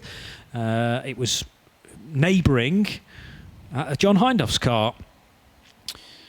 So Speedworks with GT experience within the Creventic promotion, but I don't think they've run a Proto Series car prior to this. So Butel in the 22 car is happy to stick around for another stint. In under 1 minute, we will see the code 60 brought to a close, and the drivers will be counted down to green flag running again. All of a sudden, the revs will rise, and Giacomo Pacini will lead lap 19, which he is nearing the end of now, turning the car into turn 14. But Graf deciding to keep Giacomo Pacini out in the race. This is the only 2-driver car, by the way. We're going to go green flag now, so the revs will rise at this point, and back to racing we go for the first race of the year in the Proto Series, the 24H Proto Series. And there is Giacomo Pacini then, the first car to complete 19 laps. And as I say, that's the only car in the order that only has 2 drivers assigned to it, Pacini and Polish driver Michał Broniszewski. Downhill approach to turn 1, so you need a little more braking than you would ordinarily. And then clobber the curb at turn 2. And then heading up to 3 and 4, virtually ignore the curb at turn 3. Your apex is turn 4. Try and get the car over to the right-hand side in readiness then for the kink at 5. And then at 6, it's a question of turning in and hitting the brakes at the same time. It is a very tricky corner, that, where you take curb, but you've also got to slow the car down and turn it in at a fair angle. Get the car lined up for turn 7. That's a real late apex corner, though, much later than you think as you're approaching it. Should I turn in now? No, wait, now turn in. Clobber the curb, which is quite heavily corrugated there. Rattles your teeth out if you catch it at the wrong angle. And that spits you out into turns 8 and 9, which is a banked left-hand hairpin onto the all-important back straight. So Giacomo Pacini leading by 44.8 seconds from Jack Butel. So Butel very much still in the top 3. He's second. The Simpson Motorsport Ginetta G57, the only LMP2 car left in the race, is being driven by Aussie John Corbett. He's third. Then it's Francois Kerman for Craft Racing fourth. David Christini fifth. Salam Al-Nusif in the AUH Motorsport Radical is sixth. And Cretan Lendoudis so far hasn't re-emerged from the pits. He's been brought back to pit lane on the end of a tow rope though, and hopefully Spirit of Race can turn that car around pretty swiftly so we get up to 7 cars once more. I would imagine if anyone knows how to sort a car, it's Spirit of Race, very experienced race team, and it's certainly how you approach adversity is what makes you the better race team, is what I would say. Jack Patel out onto the track in second place now, car 22, the first of our stops that we have seen so far. Giacomo Puccini stayed out under code 60, and so therefore owes us a pit stop before we can see just what the gap and what the distance between first and second is. John Corbett is in third place in the first of our P2 runners, and he is coming under more and more pressure in the mirrors of that Ginetta of Corbett. He will see the Francois Kerman driven Craft Racing Norma ever present in that open top sports racing car, and indeed looking like Kerman is mounting a challenge now. At the extra power of the Ginetta will just eke out the gap between those two cars in third and fourth to a comfortable situation for Corbett. And there we are seeing the car of Crichton Lendudis. Nick Damon is down there. I can hear his mic open. Nick? Yeah, down with the 48. They've put Perezzini Peregrino. I should reread his name rather than making it up, should I? Per Giuseppe Perezzini is in the car. Crichton wasn't very interested in talking to me for some reason. I think he was a little bit unhappy. Interestingly, they swapped it around. They didn't do anything to the car, but when Perezzini tried to start it, it was just spinning. The starter motor was just spinning, going. So it sounded to me like, this is something I know well about. If you knock some teeth off your starter motor dog ring, yeah, and it doesn't, it'd actually be off the flywheel. So they had to rock it until they had a connection between the teeth on the starter motor and the flywheel teeth, because it just spun. They rocked it, and then when it actually picked up a tooth on the flywheel or whatever you start a racing car off on, I'm talking about 1960s technology, obviously. Then it would fire up and went. So that's why Crichton couldn't start it, because when he parked there, he found the bit of the starter motor or the flywheel that had no teeth on it. Makes sense to me. So you've got to move it around a little bit. You sometimes see give it a shiggle. Teams, in fact, didn't it happen at Le Mans, where one of the teams had to hit their starter motor with a hammer, and that's because the Bendix jams in. It stays engaged with the flywheel. So I think we can sort of file her under starter motor flywheel starting issues for that car. That doesn't really give us any reason why the car was such a handful to drive for Lendudis. Lendudis had an absolute nightmare, which would explain why he wasn't really keen on speaking with Nick. He was probably in a very frustrated state, either with himself or with the situation with the car, because he's had an absolute nightmare. He's lost about 7 laps to the leader, and that's not just because of that stoppage out on the circuit and that recovery. That was the situation with that number 48 car, was that it was losing ground throughout that first stint.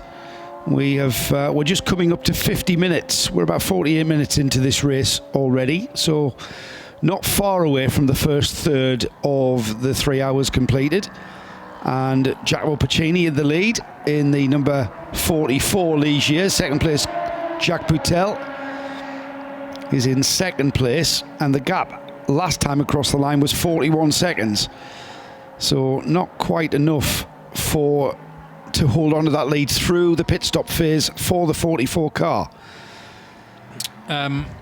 You were talking about the Valiant Rebellion. It was the Rebellion team, wasn't it? Who eventually were disqualified from the 2017 Le Mans 24 Hours because they modified their bodywork by basically drilling a hole in the side of it, because every pit stop they had to tap a malfunctioning solenoid to effectively reset it, and the only way that they could get at this solenoid in a hurry during every pit stop, rather than take the engine cover off every time, they just drilled a hole in the side and were able to tap it that way. But that was judged by the ACO to be modifying the bodywork beyond the regulations, and they had a DSQ as a result of that. Otherwise, it would have been a cracking result.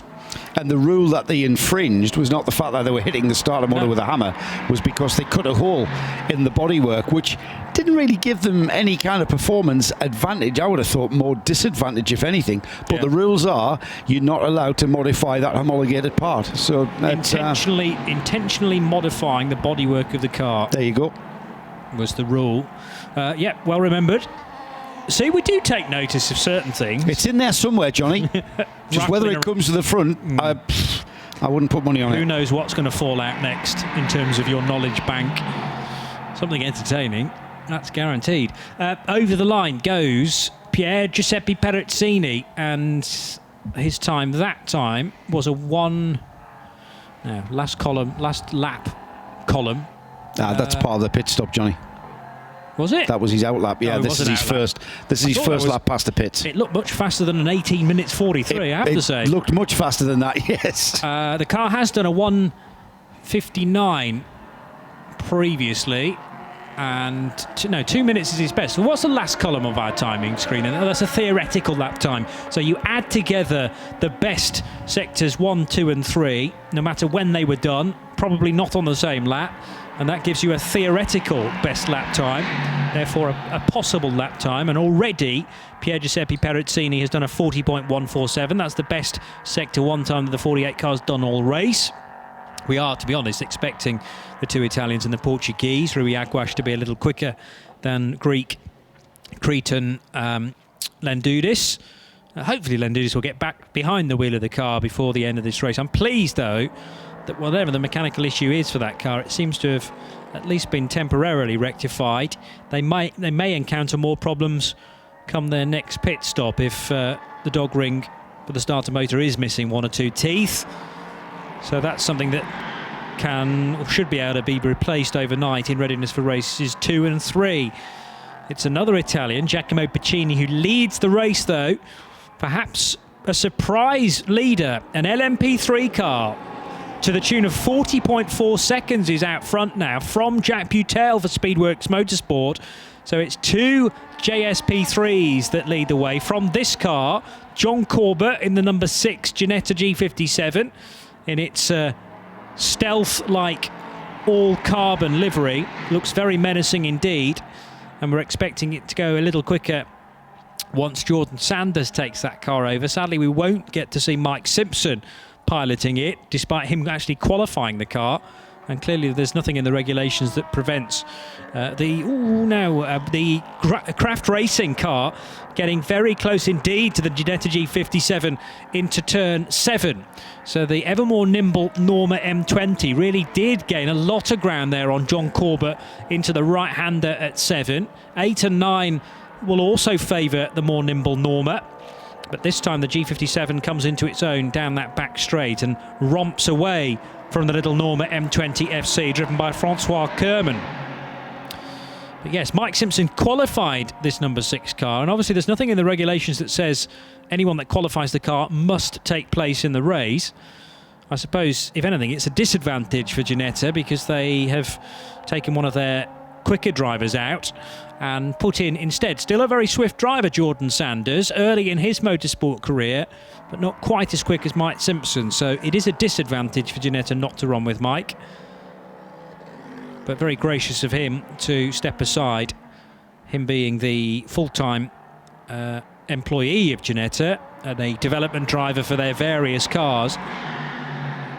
But we should take note that the Ginetta LMP1, which we understand has been sold to as many as 10 customer teams now, is an evolution of this Ginetta G57, their LMP2 car as it's called, although it's never raced in ACO rules LMP2 race events, but it has been the basis of the development work for their LMP1 car, the P2 being born out of the LMP3 effectively. So lots of design experience and knowledge being built through the evolution of these various cars. And the G57's regulars in V2V, the European-based prototype championship. We also see a number of Ginetta G57s being run in the UK as well. So domestic series, yes, but it's great to have an international championship, the 24H Proto Series, providing a home to race Ginetta G57s as well. Now, if Francois Kerman is going to get by John Corbett, he's going to have to pick his moment well. The problem is the little CN1 car, the Norma, is at its most nimble in this part of the lap, I would argue, the final third. The problem is you're attacking the final third of the lap after that long straight where the Ginetta G57 has built a lead of 3 or 4 seconds, if not more. And now for the rest of the lap, this little CN1 car will be able to reel in the G57. The problem is it can't quite reel it in time before they then get onto the main straight and the G57 can buy all that ground back again. And then it's going to be kind of what he's got to do at the wheel of that car, Francois Kerman that is he's just got to kind of not get frustrated that he's not going to be able to pass the Ginetta in front of him. And I don't think the Ginetta is actually at the stage where he's holding him up any. He's gaining through the twisty bits, through the technical twisty bits and the more nimble open top car. And then on the straight, the Ginetta just pulls away. And if anything, it's assisting Kerman in his focus. He's able to focus on the rear end of that Ginetta and then focus on gaining ground, just, you know, concentrating on his own race. And the fact that the car gains ground on the Ginetta in front of him, I think he'll be, at this stage of the situation, having gained ground and then gotten onto the tail of the Ginetta, I think he's settled for the fact that he's not going to have the overall performance across the whole of the lap to actually get by the Ginetta and make it stick. Because, quite frankly, the Ginetta, when it gets to the main straight, and we've got 2 long straights here at the Dubai Autodrome, we've got the main straight, the start-finish straight, but the longest straight is between turns 9 and 10. We come out of it after a sweeping 180-degree bank turn with lots of momentum, and then a long run down the back straight towards a hairpin, which is very, very heavy braking, very tight, 180-degree turn at turn 10. And the legs of the Ginetta have got more grunt, more straight line speed than the smaller prototype Norma could ever wish for. And I think Francois Kerman has come to terms with that, and he's just settling in, hitting his apex. He's driving very cleanly from what we can see, staying off the curbs as much as possible, and he's just now got something to focus on, which is always great. I found it always tricky when you're lapping alone and having to focus on your own environment, really, watching for your reference points to brake at and turn in and hit your apexes, as they say in driver coaching. There is the number 22, Jack Boutel, currently in second. Then Giacomo Pacini leads the race in the number 44, Graf Ligier. The Jack Boutel car 22, the Speedworks Motorsport Ligier, is in second place. The gap last time by was 40 seconds, just over 40 seconds to be exact, but only tenths of a second. 26 laps completed, and we're under 3 minutes away from the first hour of this race. So we're coming up to 60 minutes completed. John Corbett, we've just been speaking about, in third place in the Ginetta, and Francois Kerman in the first of our CN class runners in the Norma M20. Norma started life in 1984, founded by 2 Frenchmen, Norbert Santos and Marc Doucet, and the Norma comes from the first 3 letters of Norbert and the first 2 letters of Marc. That's where they got their name from. Do you know, I didn't know that. Neither did I. I genuinely didn't know. Till recently. He wasn't reading that, by the way, Joe. That's plucked again from the memory banks. All of that sentence might have been a lie. No, I'm telling you the truth. No, I know that, but right. The fact that you weren't reading it. Oh, I see. He absolutely was reading it, but isn't the internet a wonderful thing? I don't know a lot about Craft racing either. Craft with 2 Fs. And again, they herald from France, from Vivrières in France, and great to have those guys travelling a fair old distance with their 2 Normas, Francois Kerman and David Cristini, doing the racing at the moment. They've had experience and some success in this Proto Series in the past. And looks like they're, well, probably down for many of the European races in the 2018 running of the Proto Series. But Kraft were victorious 12 months ago in the CN division here in Dubai. So they have good experience and a lot of success behind them. As John Corbett decides this is the lap he's going to pit. So in the Ginetta G57, the only LMP2 car in the order, John Corbett's machine comes down pit road, and it'll be handed over to either Jordan Sanders or to Neil Muston, and Nick Damon will be able to provide us with the answer. Hello guys, yes, the first official scheduled pit stop in a green flag situation sees John Corbett bring number 6 in his G7 in, and if Seb has on camera, you'll see the new driver assistant man who'll be able to yank him out. He's got a green tabard, unlike the high-vis yellow tabards for the rest of the pit crew. Full service, all the tyres coming off and all new tyres going on, and it is Neil Muston who is getting into the car, the Australian. So one Australian replaces another Australian, and of course after his go we'll be seeing Jordan Sanders, who's transferred across from the other car. Now, just while we got these cars in the pits, interestingly there is still a little bit of work going on that number 4. They are looking at the part of the chassis where the suspension has failed, which is on the front right, and they've been cleaning it up and trying to fit pieces up, and I'm just wondering if they're wondering if they can get an overnight repair, if they can get some fibre and glass patch up to enable them to reseat it, because it doesn't look that broken, so it's obviously a minor issue, but of course carbon fibre, very hard to remanufacture, but they maybe have a go with it. Certainly they were working it up until about this pit stop, and I'm sure they'll go and carry on working it afterwards. So that car might not be right out, but this number 6 is certainly in it. The final part of the belting in of Neil is going in. The door shuts. Hopefully this car will fire. Yep, fast time, off it goes. And it'll trundle off now down to the fuel stop for several litres of 4-star. The guy in the green tabard, Nick, he looked more like the crew chief. He seemed to be talking to the driver there. Is that part of his duties now, is to drag the first driver out? As Martin said on the grid, the change of regulator this year is there's now the person who gets the driver out of the car doesn't have to be the other driver. He can be assisted by a dedicated member of the team. Obviously, the Simpson Motorsport team has decided their team manager is Chief Yanker, but the Yanker could be anybody you like. You could literally use any extra man as Yankee or Yanker, and the Yankee, of course, is the driver. All right, so the dark green tabard doesn't denote the Yanker. It does. It says driver assist on it. Does dark it? green Right. means you're the Yanker. Right. If you're in fluoro, you're one of the 4 allowed out off across the pit lane mechanics, and if you're not wearing a shirt and you come out, then the car gets a time penalty. That's what I love about motorsports, isn't it? And it doesn't matter what motorsport you follow. It evolves. It's organic. It continues to change. There's always a learning process. We still haven't got to the bottom of the of right turn lovers query. Last year's results. He's right. Well, can we clarify that? Because last year's regs. He's on the nosy. There was in fact, I'm going to try and find out where I was. Yeah, last year's regs, there was a 2-minute 10-second minimum Yes. pit stop for the P2, well, what now classed as P2, the Ginettas.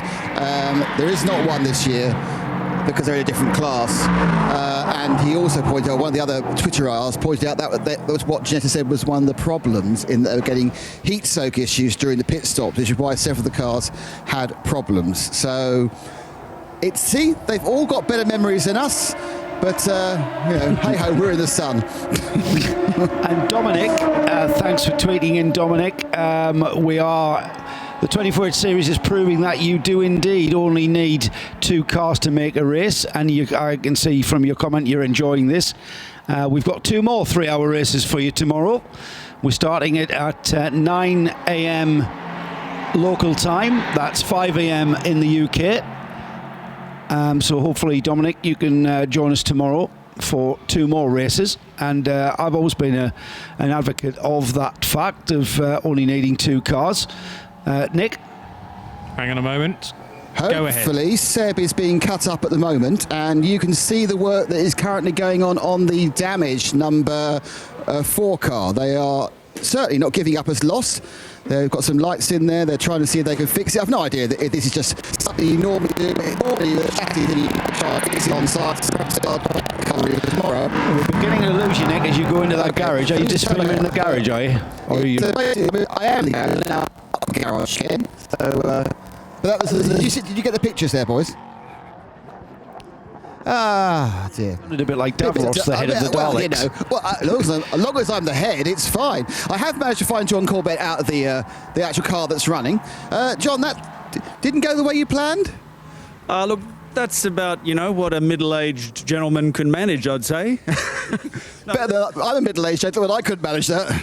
Yeah, well, that's just how it is, when you're out there racing against young guys who do it for a living. Well, okay, I've got an extra 80 horsepower, but they've got a few more hours in the seat than I do. So anyway, look, I'm happy I brought it home. Didn't hit anything, didn't do anything outrageously silly, and it was a good bit of fun, really. And what more can you ask for? Nice car in race conditions? It felt much better in practice and much better in qualifying. It's either me, but I'll blame the car. It's definitely the car. You are great. Exactly, yeah, my sentiments. Fabulous, thanks, mate. Yes, so that is out of the car there. That is John Corbett. Yes, just to go the picture they're breaking up, they are definitely trying to fix the number 4 car. So they are trying to rebond the broken lower mount, which took them out. So hopefully that car may appear tomorrow morning. Well, that is great news. And I know that carbon fibre, replacing carbon fibre is a very, very tricky job. And the main thing you need is time. But if they can find a workaround somehow, then that would be splendid news to get the number 4 car also part of the race, not least for us, because we much prefer to commentate on an 8-car race rather than a 7-car affair, although this has proved to be very entertaining indeed to this point, but mainly for the drivers and the team that have worked hard to get this car here. It would be a real shame for it to be a complete waste of time. So we wish them well overnight. Here's Nick with another update, though. With 177, we decided to call this the Renault car, haven't we, Johnny? Yes. Absolutely. I was quietly taken aside in a very friendly way by by the driver who's just got in, who I think is Mohammed Al Nosef. He said,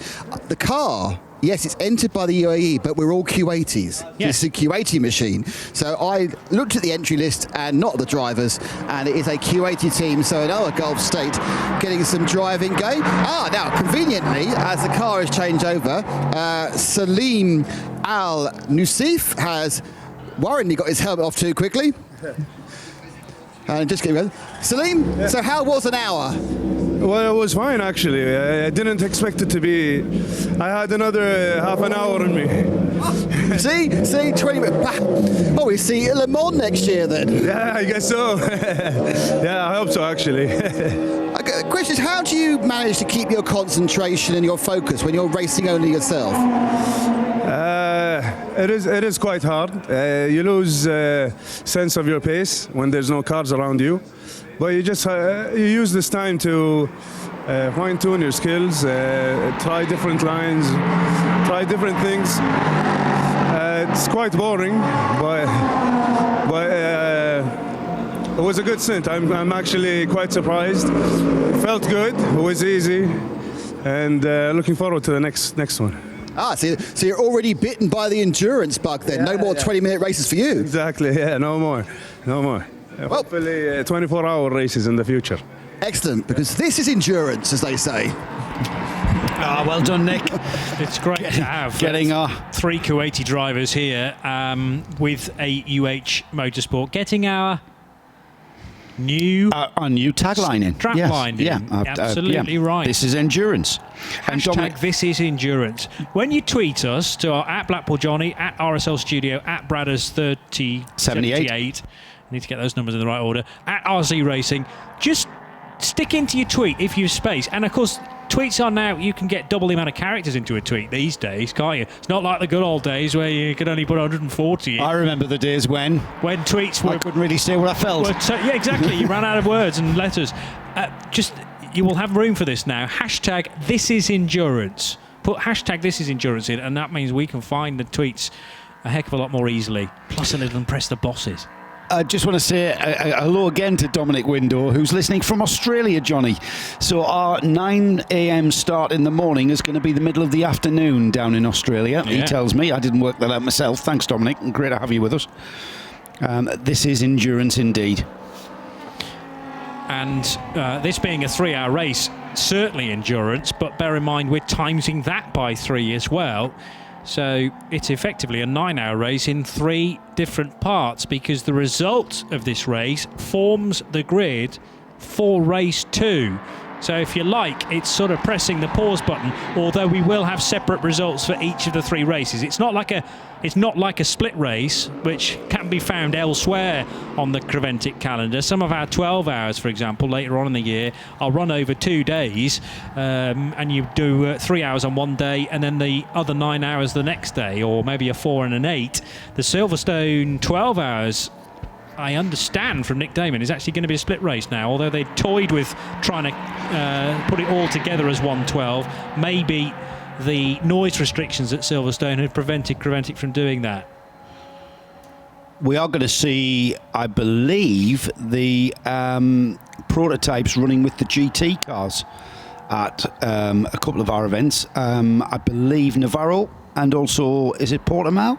Well, Silverstone, the Protos are in with GT. Are they? Right, okay. So we're going to be... So the other thing that's going to be significant is we've only in Creventic ran our prototype series over 3 hours. We've not ran... Have we run longer than 3 hours? Did we run... What was Protos? Spa, yeah. Spa, yes, was... Ooh, no, it was longer than 3. We haven't run them for 12 hours, though, have we? No. And I believe we're going to run Navarro. I've not been given any information as to whether Navarra is going to be a split race or whether a straightforward 12-hour through.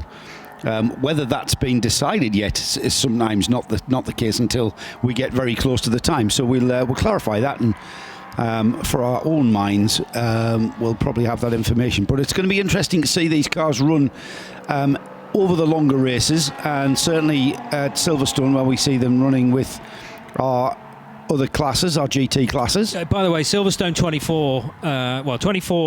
24H race is a straight 24, which will be run from 4 p.m. on the Saturday through till 4 p.m. on the Sunday. But the 12 hours, which is for GT and for Proto Series cars, Friday we run midday till 6 p.m, Saturday 8:30 till 2:30. So it's a 6 and a 6.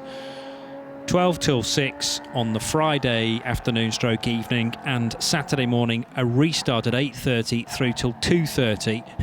And we finish a 12-hour at 2:30. We start a 24-hour at 4 o'clock. You better pick and choose where you get your sleep in that weekend, Joe. Yeah, I was going to say that's this is endurance after all. So certainly for our team, it's going to be a 36-hour race, if not a 48-hour race. Yeah, absolutely right. Now, your other question was, how was Spa run? We didn't actually cover the Proto races via the RSL network and via the 24H series website, although they did happen at Belgium. In Belgium, we had the 12-hour GT race there, or touring car race.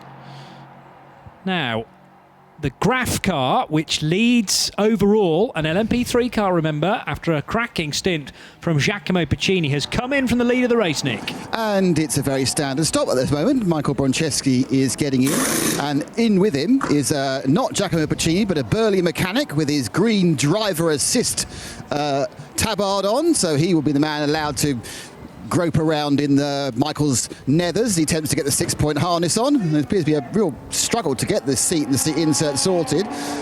Tyres, I think, are done, and they are now literally still trying to get this driver change done. Michael, quite a big guy, but not massively outsized compared to a racing driver size. He's just kind of normal person sized, really, rather than the little whippets you normally get driving these racing machines. Having a problem getting the steering wheel on now, so it's not been the smoothest of changes. Michael, of course, normally used to the bigger space for Ferrari 488, and ready to fire up. And interestingly, it's got the same problem as the Spirit of Race car, where the engine is starting on nothing. They're starting it and it's spinning without engaging. So this is interesting. This is actually a error or a problem with the P3 design itself. Exactly the same noise and exactly the same lack of action on this Ligier as there was down the road. Well, down the pit lane. And they're now trying to work out. They're trying with the external battery. Now, whether it's a situation where the battery isn't producing enough power to spin things hard enough, but to me it certainly sounded like it was spinning.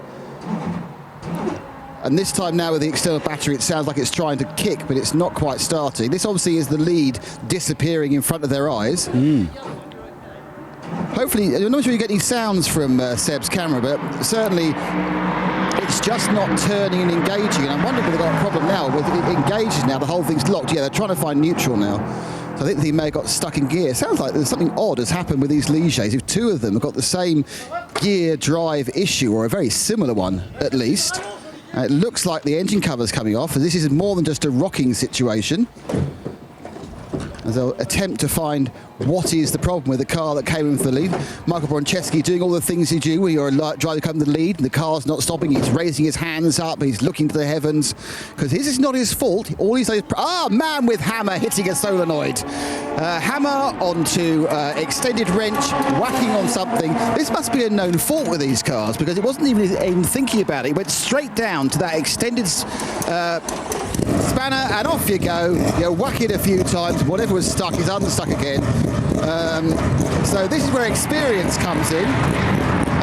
Graf have run these cars a long time, and they know where it's going whiz nothing. You get out the extended spanner and you whack it with a hammer, and the thing fired up. I'm not overly sure what the rules are about whether you can start the car without the cover on and then drive off, or do you have to stop it again and then restart? I'm not sure of that.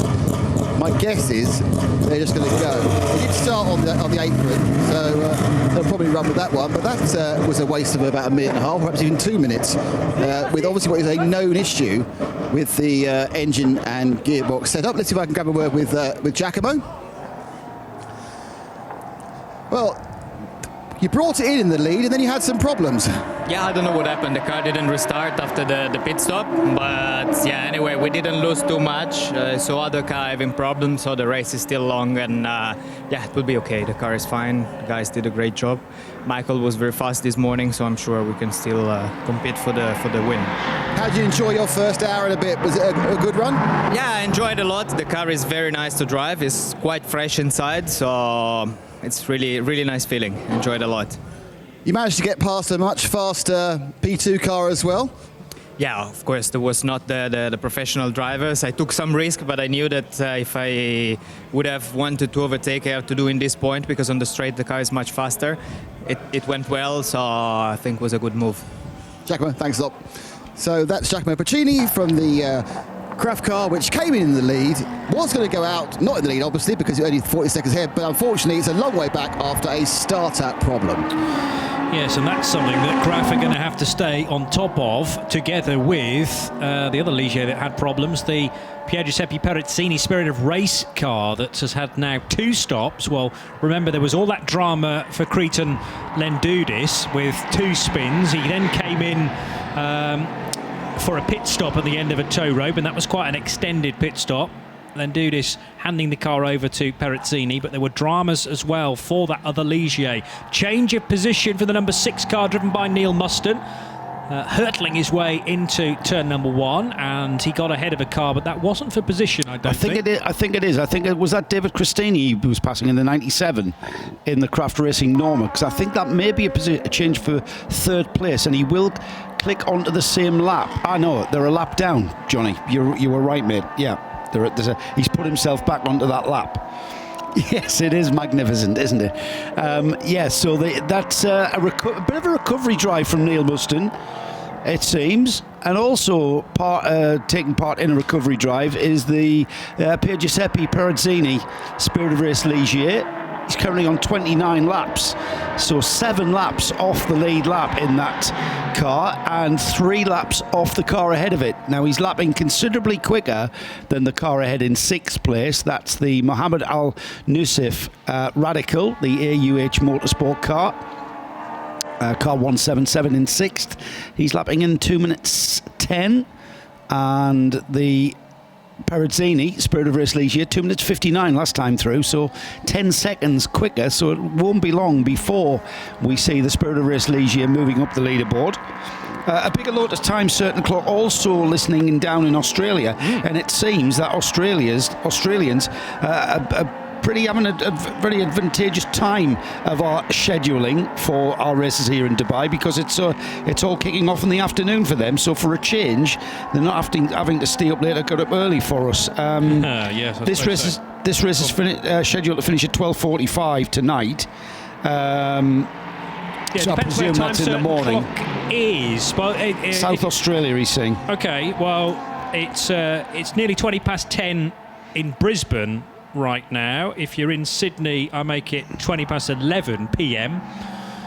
And he must be in Sydney then, because he's scheduled to start at 12:45. I wonder if that means 00:45. I think he does. Race 2 tomorrow morning for us starts at 3:30 in the afternoon for Time Certain Clock. So yes, that's right, because when you get to Sydney, they're then not only hours ahead, but half hour ahead as well. I've known this from the Ashes. Don't mention the cricket, by the way, because even the 5th test is going dreadfully. At least it's not going to be a whitewash, but a truly forgettable championship if you're an England fan. But in Perth, Western Australia, we're looking at 20 past 8 now, and it could be as late as 20 past 11 in the evening if you're in Sydney or Melbourne. But so, nice time to be listening to, watching a race. Saturday night there, and decent time tomorrow afternoon to be experiencing race 2 of the weekend at just after 3, either on the hour at 3 or 3:30. James Hewitt, bit of a question, I think, another mission for Nick really, and I think probably a man to ask would be Michael Simpson, who was running the number 6 Simpson Motorsport Ginetta. He's asking how much of the Ginetta G57 P2 is the old LMP3 car. He's always wondered, has only ever known that the engine is different, and certainly they look very similar, and I believe the chassis were convertible from P2 to P3, so there may be very little difference, if any, with regards to the tub when you get down to the bare tub. Bodywork wise, maybe a little bit different, and certainly obviously engine and engine installation, but maybe a one for Nick to find out off Michael Simpson if he's about. I know he's busy. They're busy trying to repair that number 4. Yeah, I misspoke earlier on, by the way. I tried to kind of cover it over, but plenty of you have heard my mistake. I mentioned the LMP1 being a development of the LMP2. That's not correct. The LMP1 is a brand new canvas, basically, and this is the car that they have sold, I think, 10 units to various teams for the World Endurance Championship. So the Ginetta LMP1, a brand new design. The Ginetta LMP2 is effectively an evolution of the LMP3 that first raced in the European Le Mans Series in 2015. And those cars not now in the ELMS, but have been effectively developed into the LMP2, as it's coined, G57. Nick Damon watching another pit stop. It's the 97 from 3rd place. It's David Cristini. He's coming. Odd thing was, he came in and he didn't stop the engine for ages and ended up shouting at him to turn it off. Man running around doing some tyre pressures. The one odd thing about these CN cars is they have very small rear wheels. The rear wheels are almost exactly the same as the front, and they are quite high-profile tyres. So it almost looks like you're sort of racing a Vauxhall Viva from 1972, as far as the tyres are concerned. Nothing else in the car looks like a Vauxhall Viva, but you know what I mean. Those of us who went to Brands Hatch to see the support races in the early 70s, when they just turned up, taped up number plates and ran round with these sort of high-profile tyres. But they are doing a pretty standard stop, the 97, the second fastest of the CN cars, the 98 currently sitting in second. The driver assist man has a much easier job with an open top car. He's not squeezing himself in like an origami suit fitter. He's just kind of casually standing on top of the roll bar and putting the belts in. That's certainly showed by the speed in which the new driver, and I can't tell you whether it's Waterlami or Tref, because they have nothing written on their overalls. Engine starts up again, and you can probably hear the quiet purr of the machine. Pulls away, and we'll go and get some fuel. That one's starting all right on its own. And it was actually it was Daniel Kirkman who got that one. I've been reading the wrong number, haven't I? Daniel Kirkman. So that must... Oh, no, Daniel Kirkman was getting into the next one. So Daniel Kirkman will be getting into the 98. And obviously David Christini got out of the 97. There we are. I'll get it right. Shall I talk to David whilst I'm wittering aimlessly? Yeah, go on then. How was that? Oh, fuck. Oh, my God. Yeah, it was hard, but okay. But you managed to come out in third, but still a bit behind your teammate, though. Sorry? You were a bit behind your teammate. Behind now. You thought you were going to be a long way behind, but you're only slightly behind. Yeah, for sure, yeah. But it was long. I drive 1 hour 20, and it was very long. I'm dead. Well, you're doing well for a corpse. Thanks a lot. Cheers, David. Not sure whether there may have been slightly iffy language. If it was, I apologise. No, I think it was something in French, actually. Yeah, we were having that discussion as well. It sounded like something else, so apologies. I think it was probably actually was indeed a French... Fatigue. Fatigue, exactly. But it came a bit weird then. But anyway, it doesn't matter. He's tired and he's nearly dead. Yeah, and you know what? That doesn't come as any surprise driving one of those cars around here. It's a very, very demanding circuit.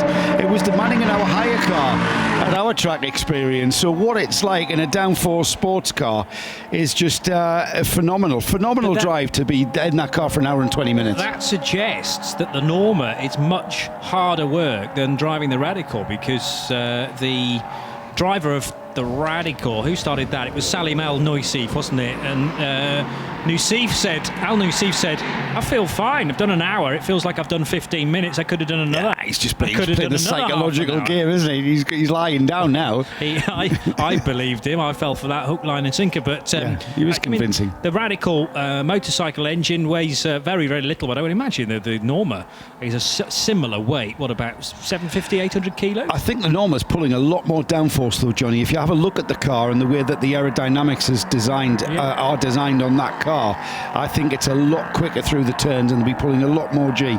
The more downforce, the more cornering effort, and the more cornering effort, the more your body gets absolutely battered around. Just holding your neck up, for instance, takes a lot of effort from your core. And that's why fitness comes into it. It's not like when you drive down to the shops.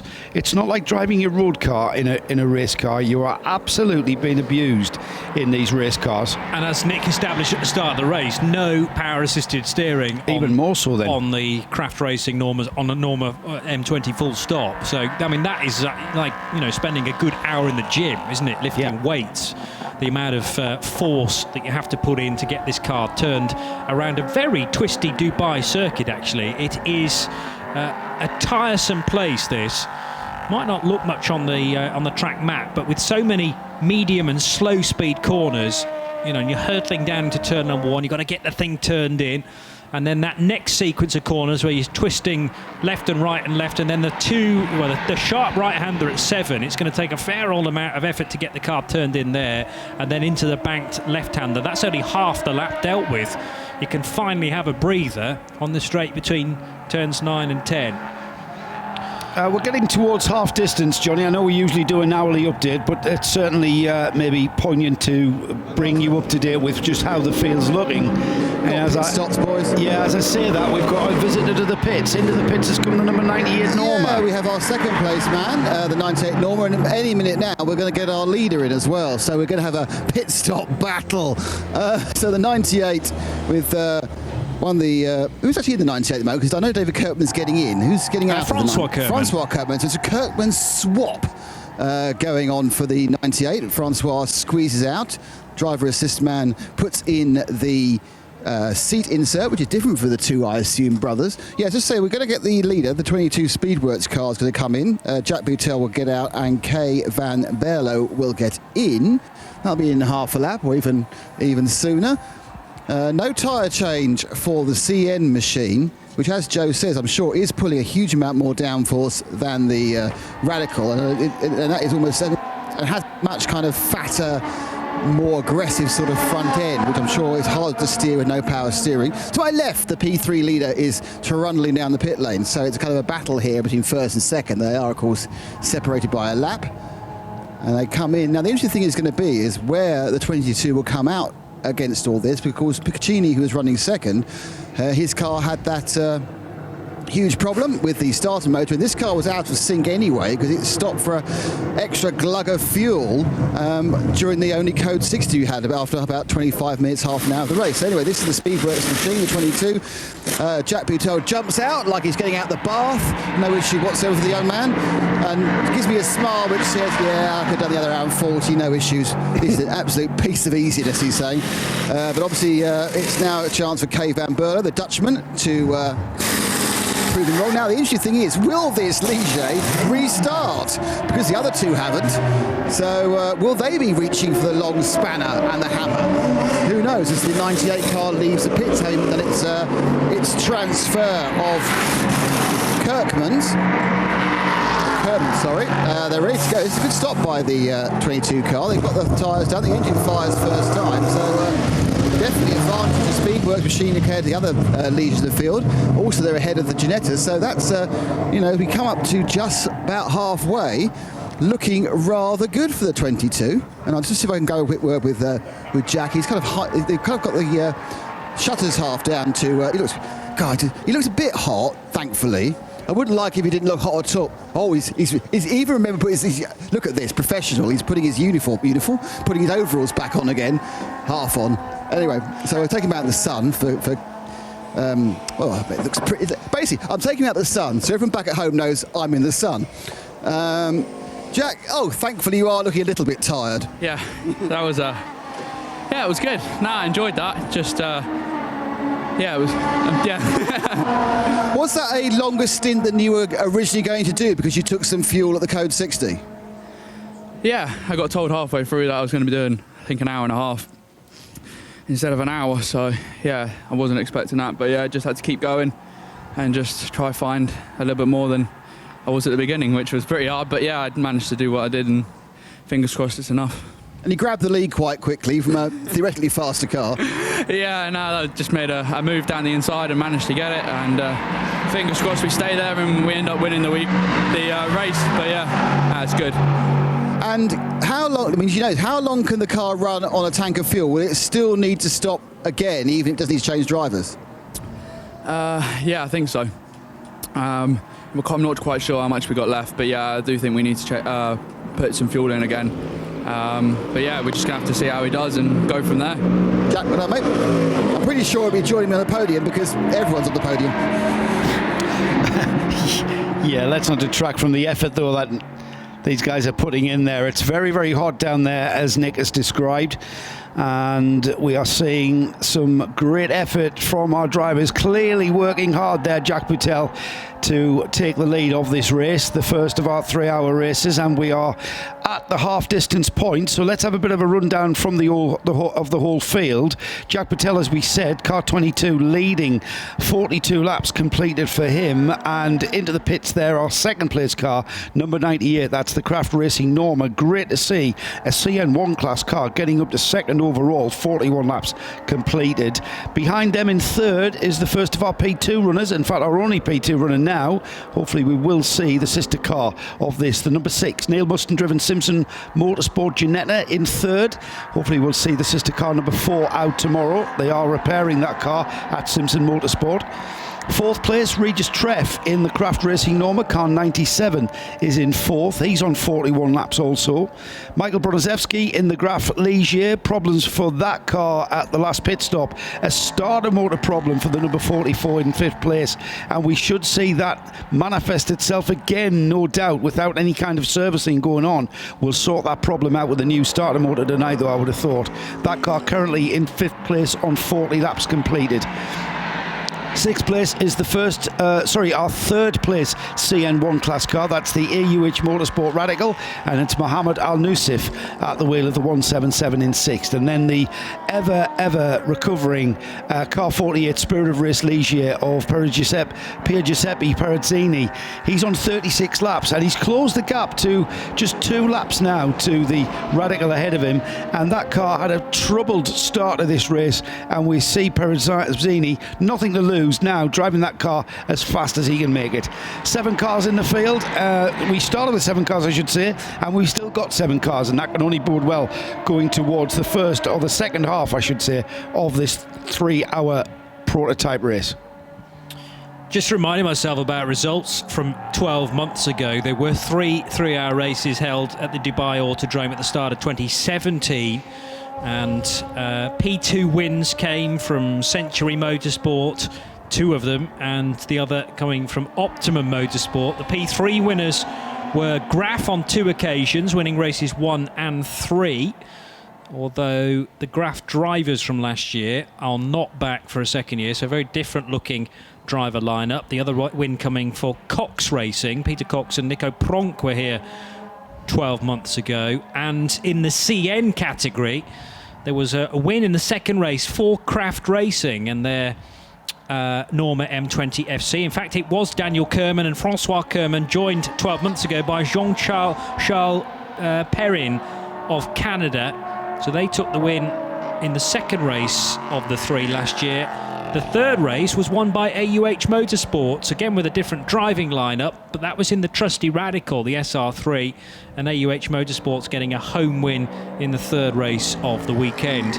Also, just tracking back to several conversations ago when we were talking about the Spa-Francorchamps Proto Series races that happened last October. They were actually 5 hours in length, Joe. As I say, we were there for them, although we didn't cover them.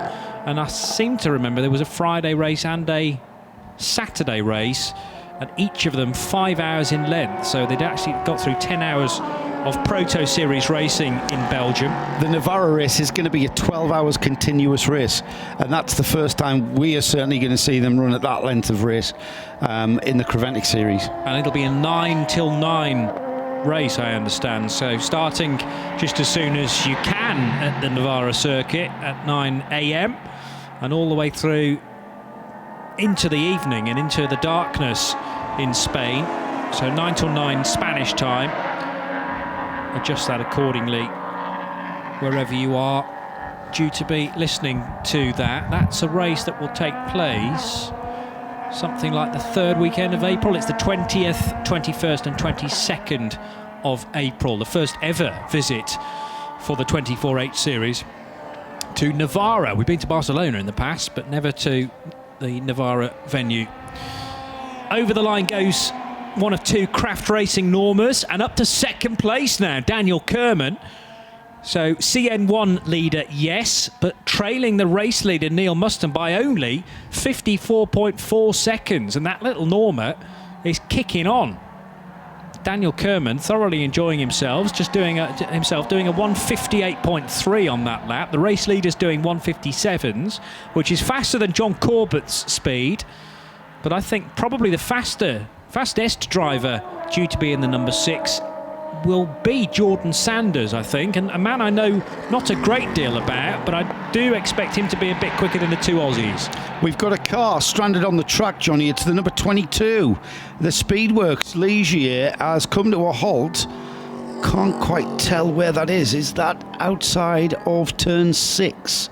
Inside of turn 6. It's the inside of turn 6, is it? It's, right. As you negotiate turn 5, turn to your right, and that's where the recovery wagon has come to a halt. Now that car, Johnny, has just left the pits. Has it? On an outlap, and it's Kay Van Berlo at the wheel of the number 22. He's already dropped a 5th place overall. He's dropped 2 places already from 3rd. Ahead of him has gone Regis Treff in the Craft Racing Norma, and Michael Brodaszewski in the Graf Ligier moving up to 4th. He's got another 2 laps. I'm wondering if this is going to mean a code 60. At the moment, we're dealing with it with the yellow flag at turn 5 as he's pulled off onto the inside of 6, as we described.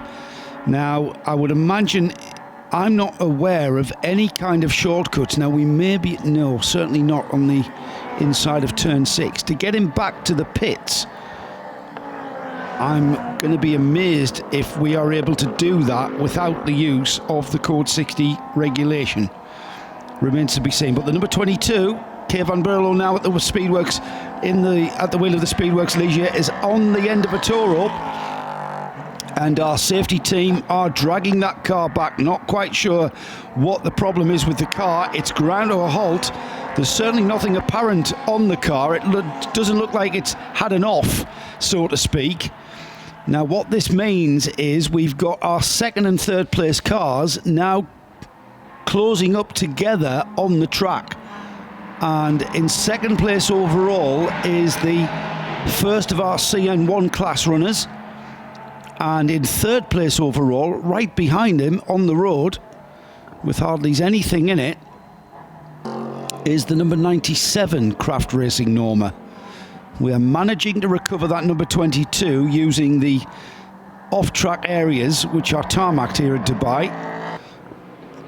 And you can see the layers of sand if you are watching on the stream as we recover the car. Safety team just pulling the car across the infield and into the back door of the pit area, into the paddock, and we'll be able to use the back door entrance.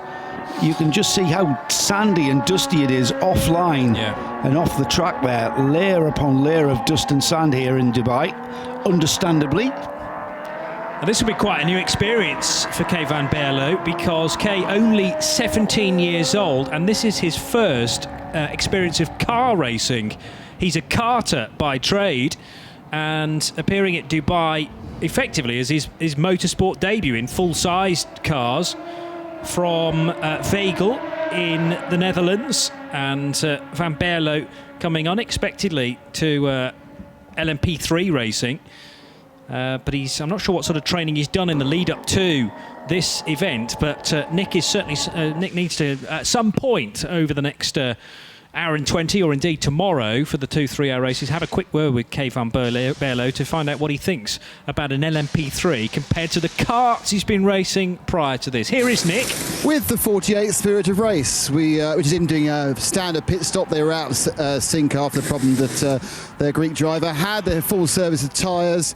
Perezzini got out, I think, and I can't guarantee it, I think Riagwash got in, but I was at the other end of the pits waiting for the 22, halfway up actually, waiting for the 22 to come in, but it's a full service. Now the real question is, will the thing start? Because that's been the issue all along, whether it will actually start or not. Finally, the driver assist man is just trying to get the seat belts done up. I've actually noticed these driver assist guys appear to be struggling more than the fellow drivers, almost so they don't understand the intricacies of getting someone done.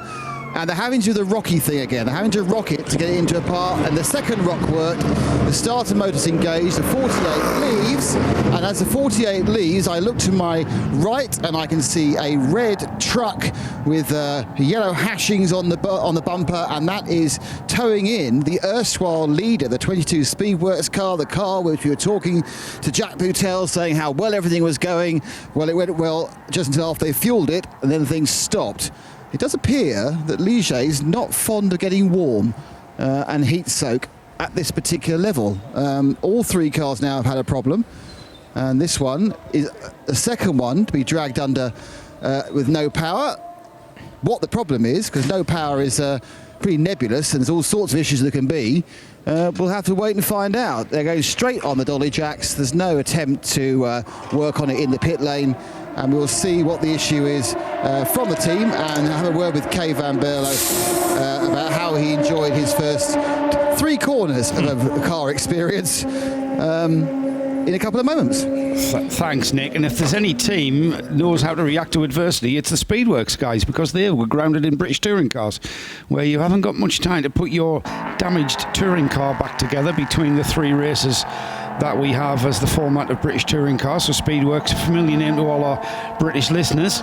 Back in the UK, Speedworks now going to work on their Ligier, which is now dropped 4 laps off the lead lap. Run by husband and wife team Christian and Amy Dick, and I'm sure Christian is down there looking after things, so if Christian is available for a quick chat once all that calms down, I'm sure he can tell us a little bit more about the frailties, seemingly, of the Ligiers this weekend, having covered quite a bit of their racing as part of the European Le Mans Series and the Michelin Road to Le Mans and the Michelin Le Mans Cup as well. I don't remember this many problems plaguing the Ligier JSP3, so whether it's something just specific to the ambient temperature, it could be. It's quite rare that we get temperatures in the mid-20s in the UK. Back down to Nick. It's definitely in the drivetrain and looks like drive shaft. on the right-hand side. The car came in, fired up first time, but was not engaging here, and the boys are now going to work to replace the right-hand drive shaft. So has the drive shaft snapped or something, Nick? No, it's lost drive somewhere inside. I'm not sure whether it's the hub end or it's the gearbox end, but if you look there, they have 2 new drive shafts in boxes about to be put in.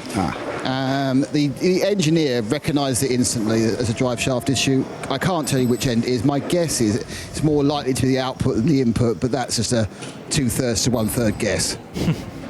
Yeah, well, that's usually worked for you in the past, Nick, so you usually have been quite accurate. And as the Speedworks team go to work to replace the right-hand side rear drive shaft, I say rear, of course, rear-wheel drive car, mid-engine prototype, and that means that at the front of the field we have a change of leader, because we've now got Neil Muston has gone into the lead of this race overall. 47 laps completed for the Simpson Motorsport Ginetta, and that's tragedy for the Speedworks team, who I've got to say has been dominant with Jack Boutel, who certainly challenged that faster P2 car, should be faster technically and on paper,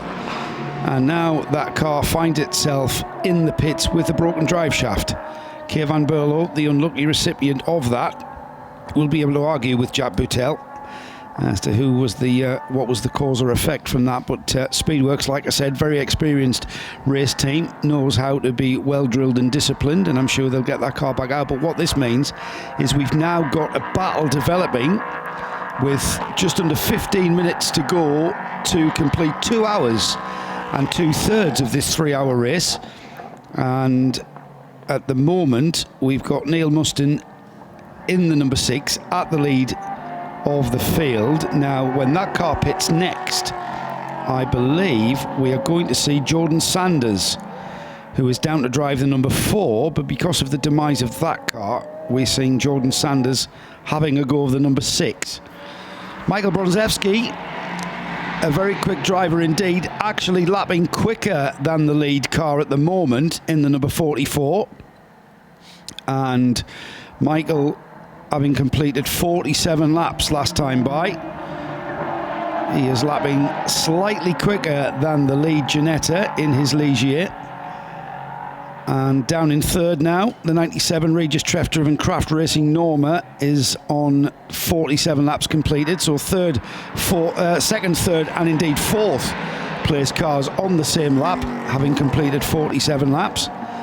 And Bronzewski going through to complete his 48th lap. 1 minute and 28 seconds, the gap between first and second. So that's a big haul, a big shout there for Bronzewski to regain that gap and bring that gap down in what is basically 1 hour and 13 minutes. As work continues in the pits on the Speedworks Ligier. And the problem with replacing a drive shaft is it's clustered away underneath various things between 2 wishbones. You've got to take the hub off, of course, to release the drive shaft and making it able to be removed from the gearbox end. Now, if the drive shaft is snapped, it's usually the joint that breaks on these things. And we'll head back down to Nick in a moment when he has an update for us on the number 22. Work still going on there, though, as we saw.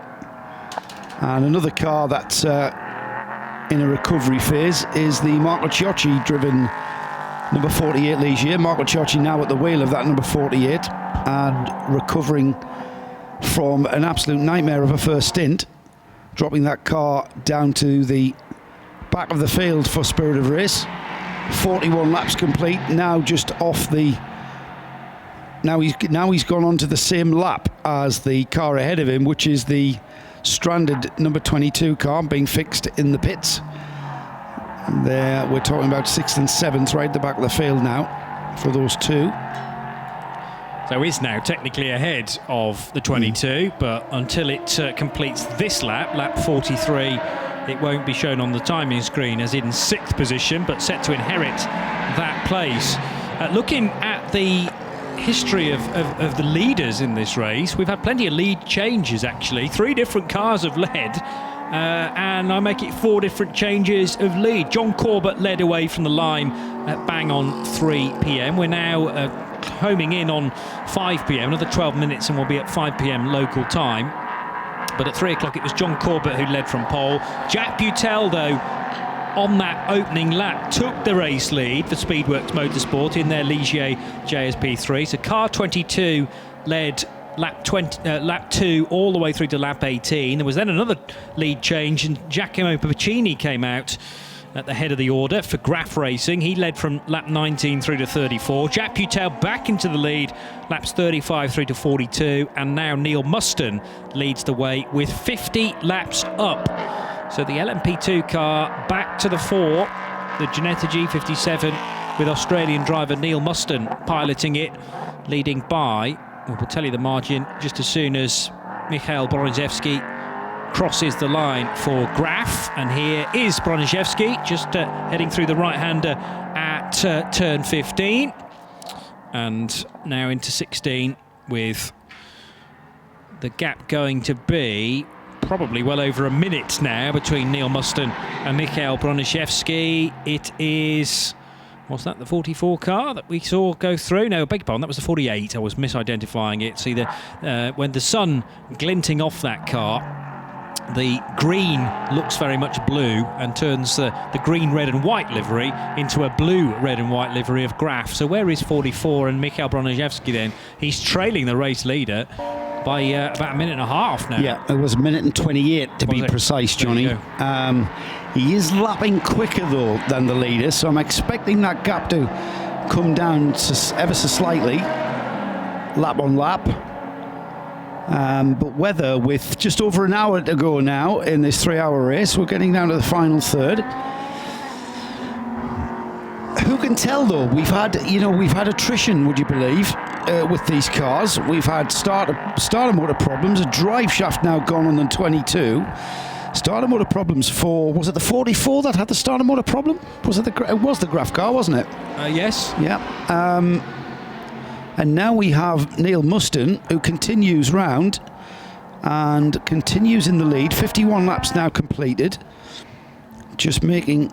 And let's have a head back down to Nick, who's got more of an update, I think. Nick? Do you want to see a broken drive shaft? Yes, let's. There we are. That's the output shaft, drive shaft. As you can see, the multi-way link, which is basically the bell end, the ball joint, the hook joint that links them together. So there's no actual, they're not tied together. That's the drive area, and there's a triangular, multifaceted, I'm trying to think what the correct word for it is. Universal joint, that's the word I was looking for, that goes there. But as you can see, that universal, I won't touch it because it's boiling hot. That universal joint had actually shattered there. So obviously at that point, there's a gap between there. That's the drive shaft is splined into here. And therefore, when that cracks, there's no longer a gap, so one of the sides will actually just spin anywhere.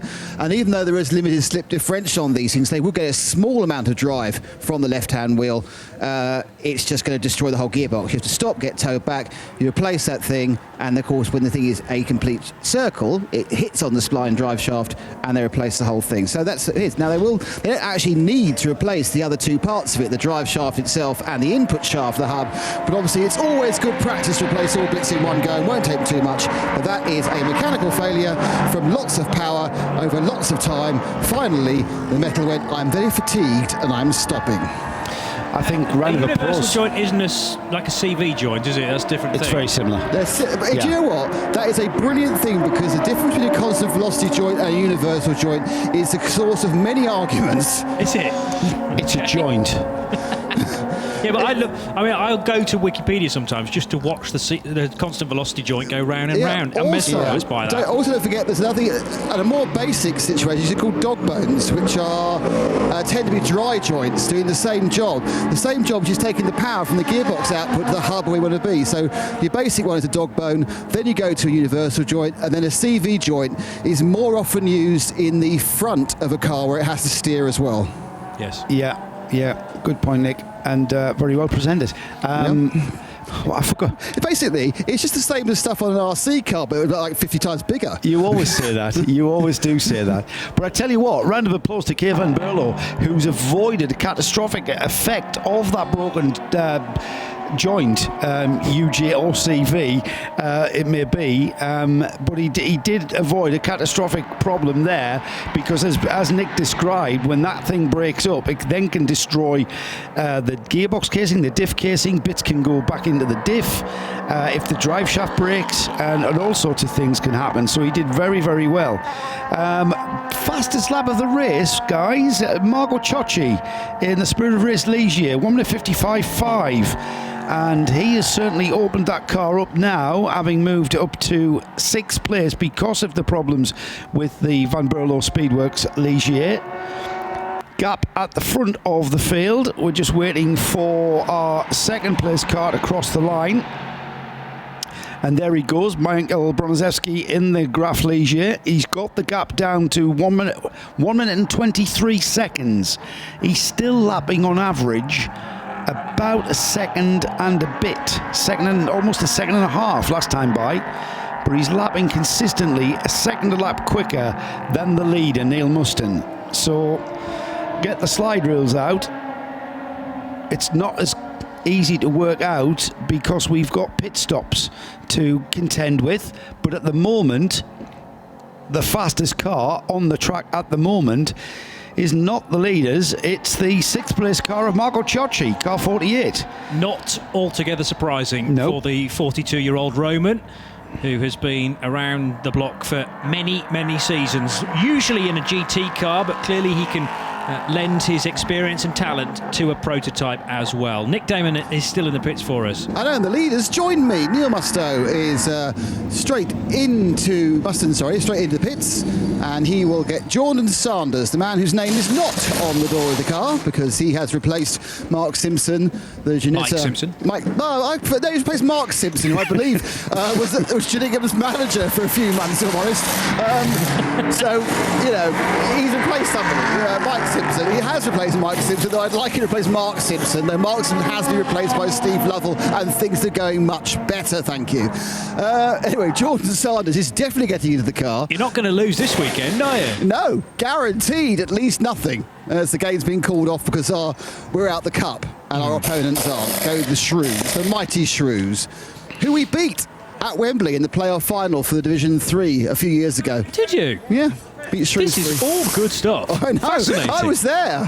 It was great. I think James was about 11, so it was about 9 years ago. I made him go to a football match. I've never seen a more confused child in my life about why have I... Oh, this is great. We're going to Wembley. Thought that was great. Thought the snacks were great. And then the match started and then things weren't quite so good. 1-0 in a Division 3 playoff. You can imagine how good the quality was. Yeah, but you don't get to go to Wembley every day of the week. Gillingham certainly don't, so I rushed there. Anyway, what were you going to say? I'll go talk to Neil Muston if I can. He looks very cool and calm. Yep. I'm not sure if will he talk to us? I don't know. He's kind of looking like he's going to sit down. He's going to sit down. I'm chasing him round like a madman. You're a hard man to pull down, Neil. You're down there. You're back here. Yeah. How did you enjoy your stint? Oh, that was probably one of the best 1 hour stints I've ever enjoyed in my life. Fantastic track, good pace. Not trying to go silly, but just kept it on the track, pushed it into corners, just let the car do the rest. Was it kind of even more enjoyable because you were only really racing yourself, because there wasn't much traffic? You just concentrate on lines and corners? It's actually less enjoyable. I really don't like racing like this. I like someone there, like in the first few laps when I had the little CN and the Ligier to get past. That was fun. And then it was a bit sort of driving in the wilderness after that. But not my favourite driving, but it's it's a fast track day, so. And the key thing to remember is, whilst you were in the car, you've gone from, I think, 5th to 1st. Let's not talk why, but you've gone from 5th to 1st. Oh, that's not a bad thing, is it? Maybe a couple of cars dropped out. It couldn't have been any other reason, could it? You're going quite good. Well done, Neil. Thanks, mate. All right, thanks very much, Cheers. So, Neil Musto then, who isn't manager of Gillingham either. No, indeed, and that should be pointed out. Thank you for that. Nice, neat and tidy stint there from Neil Muston. He lost himself 1 or 2 fans at Abu Dhabi because of an incident involving his car and another, but that was an impressive stint there from the Aussie, and he deserves a bit of a sit down and a good glug of water, but there'll be plenty more driving for Neil to do tomorrow, because I'm sure he'll be called into action in each of the 2 3-hour races still to come, if not in the next hour, because we still have an hour and 2 minutes to go of the first of these Proto Series races for 2018. 3 of them to be served up this weekend, and in the Championship of the Continents, next time out for these cars will actually be in July for 3 3-hour races around Portimao. Talk about there being a little bit of undulation here. There is a massive amount at Portimao in the south of Portugal, and I think all of us got our first opportunity to go to Portimao last year.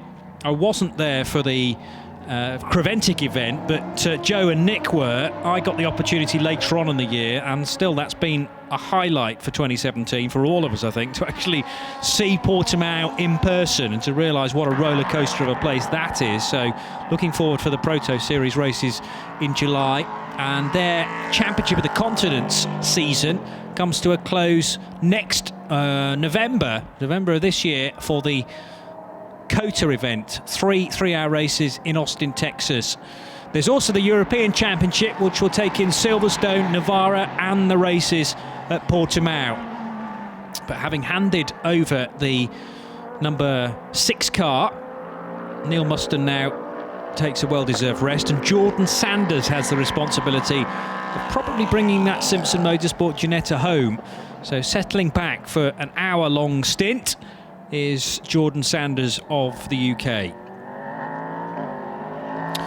So we're just going into the final third, Johnny. We've just about, well, if I can talk for the next 9 seconds, I can then announce that we are into the final third of this 3-hour race, as a clock has just ticked by now. 59 minutes and 59 seconds on the clock there, as we see Jordan Sanders on his outlap with 53 laps completed there. During that pit stop phase, he has dropped off the lead lap. In fact, two laps off the lead lap. Michael Brodaszewski now leads the race in the number 44 Graf car. That's the car that lost a bit of time in the pits with a starter motor issue, just a dab of the brakes there for Jordan Sanders in the number 6 as he went into the final turn to complete his outlap. He's now on his first flying lap of his session, I should say. As he crosses the line now, Jordan Sanders in 4th place. Ahead of him, we've got the 2 CN1 class cars. The number 97 is in 2nd place overall, first in the CN1 class. Then we've got the 98. Regis Treff is driving the number 97 Craft Racing Norma. Daniel Kerman is now at the wheel of the 98, and we are aware that the leading Graf Ligier is owing us a pit stop, so Michael Brodaszewski will have to pit before the end of this race. He cannot go to the end. Down in 5th place is the Mohammed Al Nusef driven Radical of the AUH Motorsport team, and that car there having completed 52 laps, only 3 laps off the lead lap, which is a great effort from the little Radical SR3, yeah. And Marco Ciocci was the fastest car on the track. He remains the fastest car on the track. He's lapping in the 1 minute 55s, which is a good 2 seconds quicker than the next fastest car, which happens to be our leader. But Marco Ciocci now doing what he does best, driving the car absolutely flat chat. Unfortunately, earlier problems in the first stint for the number 48 Spirit of Race Ligier sees the car down in 6th. And then rounding off our 7-car field is the Speedworks Ligier, who is currently still in the pits. Keir van Berlo took over the car from early leader, and the early leader being the Jack Bootle driven car. Jack Bootle handing the car to Keir van Berlo, who made about 3 or 4 corners before that drive shaft gave way. Now the Speedworks team are in the process of repairing it, and I would hope that they are getting close to completing that job and getting the car back out. But with 57 minutes of this race remaining, the leader is the 44 Graf Racing Ligier on the back straight at the moment, and at the end of the back straight here at Dubai, the Dubai Autodrome, turns 10 looms up very, very quickly indeed on that back straight. That's the fastest part of the circuit, going into arguably the slowest part of the circuit, that very tight right-hand hairpin. That is turn 10. In second place, Regis Treff in the Norma M20 continues on his way. He's completed 56 laps also, and just about a minute behind the leader. And he is currently going through turns 6 into 7, just getting the car into the kink of turn 8, which is a continuation into the banked corner at turn 9, which leads out onto the start-finish straight there, and down onto the straight now. Maximum speed for the Norma M20, and as we see him head towards the braking area for turn 10, he will turn that car into the hairpin at turn 10, getting the car turned in, slowed down on the brakes very effectively. Not going too wide, because you need the car back across to the right hand side of the track to take the left-hander at turn 11, and then a short straight to another hairpin, where the car turns uphill through a right-hand hairpin, and then fast part of the circuit there, curving right and through a sweeping left-hand kink at turn 13 into a heavy braking area for turn 14.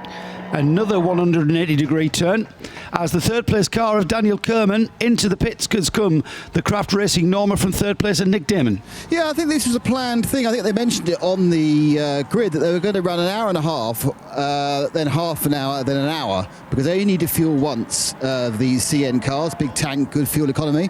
So they are running through 3 drivers, but they're given the lead driver, who I'm now desperate to Daniel Kerman, are given the much faster. Francois had a very short little stint there, and now take over with the third driver in his resplendent in his proper Porsche Works outfit overalls of Marc Vive, I assume. I don't think it's Vive, it'd be Vive, wouldn't it, in France? I believe so. The one thing I will say, you can see the Kerman brothers have certainly got bigger hips than he has, because he has a massive seater insert to make up the lack of physical bulk he has with foam bulk, and the driver assist is man is placing that seat, which is taking quite a long time actually, and then Vive will get in. I'm pretty certain he won't take any fuel. He'll then run to the end. Of course, they are only racing their teammate, the 97 machine, which I would expect will almost certainly follow a very similar plan, as they also stopped half time, so I'm sure they're good at fuel. It'll just depend how they want to mix up their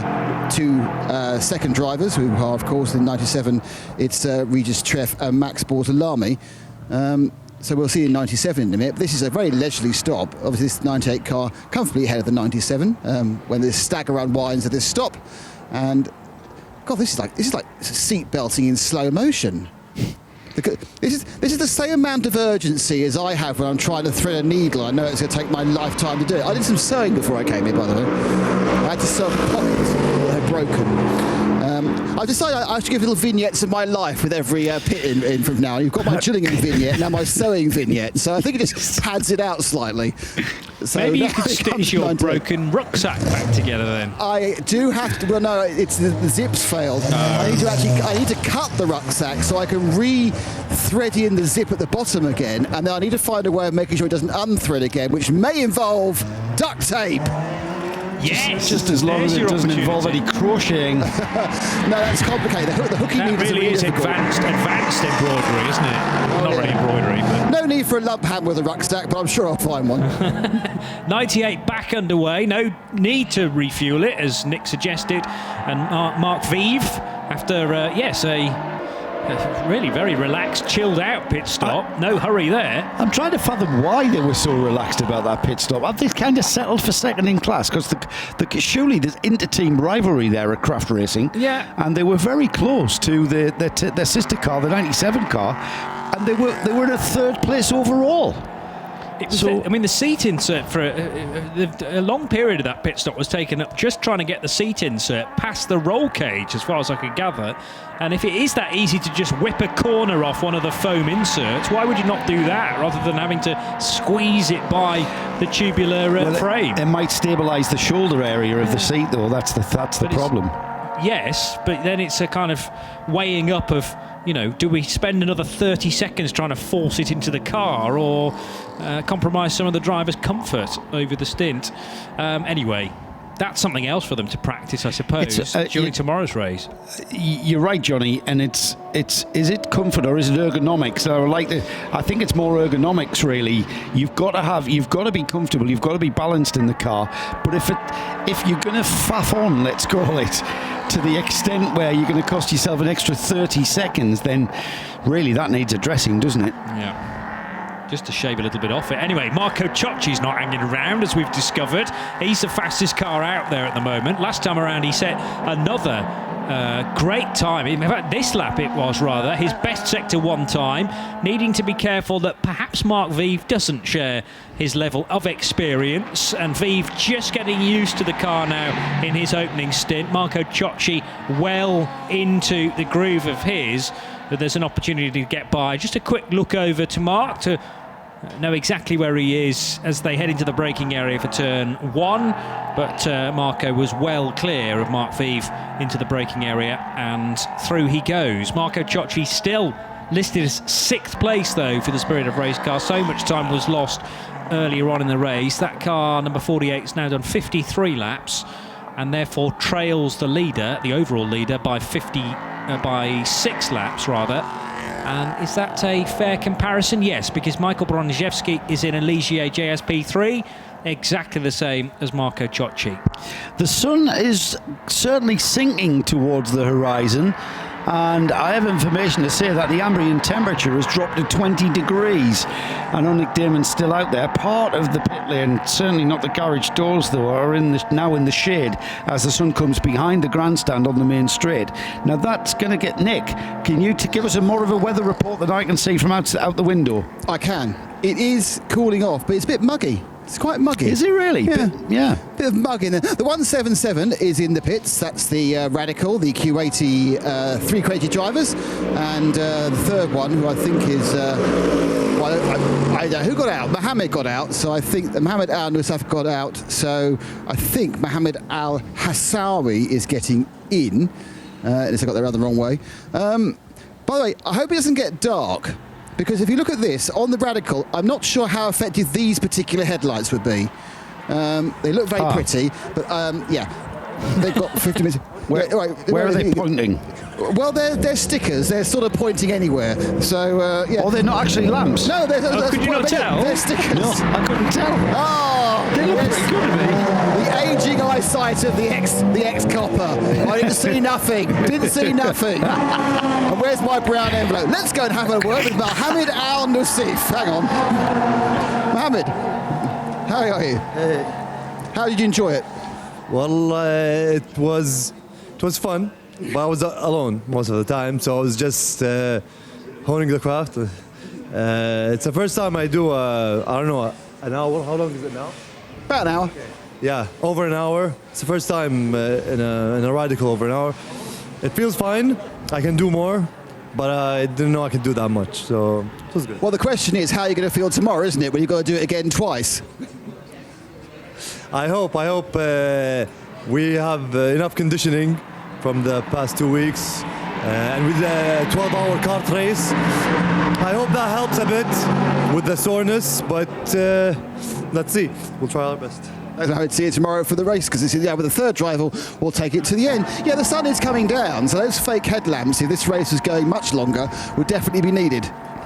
The larger headlamps were definitely stickers, but there's a sort of thinner strip of light. Were they all stickers? LEDs. No, the top row of it were sort of like little lights, like LED lamps, sort of driving lamps in the Audi style that everyone's copied. Yeah. But that's more to be seen rather than to be able to see the road in front of you. Exactly. I was going to report on something else actually just before I turned up, which was the 22. Now, as we showed the damaged part of the drive shaft a long time ago, you kind of expected to have left by now, wouldn't you?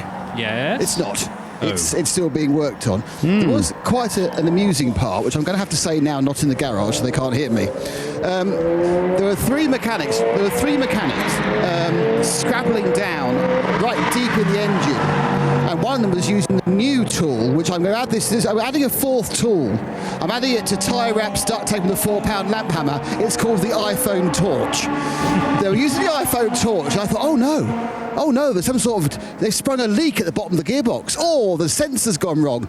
Nope, someone had dropped a screw down there and they couldn't pick it up, and they were trying to get it with a magnetic screw picker. And I'm thinking, that's mechanicking my way. When you just drop a nut and you hope to gosh it drops through the engine to the floor. Otherwise you've lost the thing. Of course, there's no floor on these. They've got an under tray and they had rolled slightly under the gearbox. It was a nightmare. Oh, and the 97's in the pits, by the way. 97 being the Craft Racing Norma from second position. Sorry, I was trying to build some tension then. Will they speed up the driver change? Will it be a super... Oh, hang on.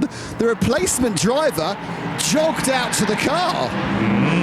And once again, they're taking the turn off. So Briggle overalls there. So, there's no seat insert. This driver is equally portly as the previous. Actually, he's not. He's quite not over. Both of them are men of a certain age who manage to keep their figures, so they're not having any issues. They're definitely nearer new John than old John, both of them. And it's a much quicker stop.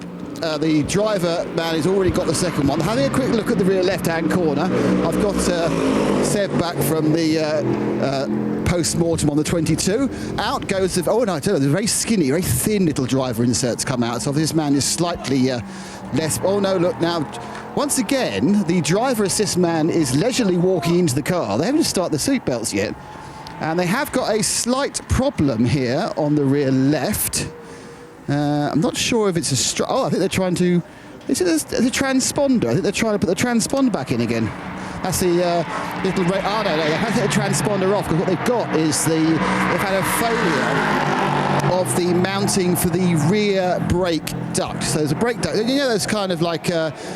wire-ridden sort of pipes which you can move around, which have a spring frame but have fabric over them as Max Bortolami gets in. That's come away, so obviously they're issuing with, I think, either dragging within the suspension or pulling off, and they've had to now wire that back up again. I thought it was a transponder, but it may actually be a little pocket temperature gauge to get the tyre temperature by a digital look.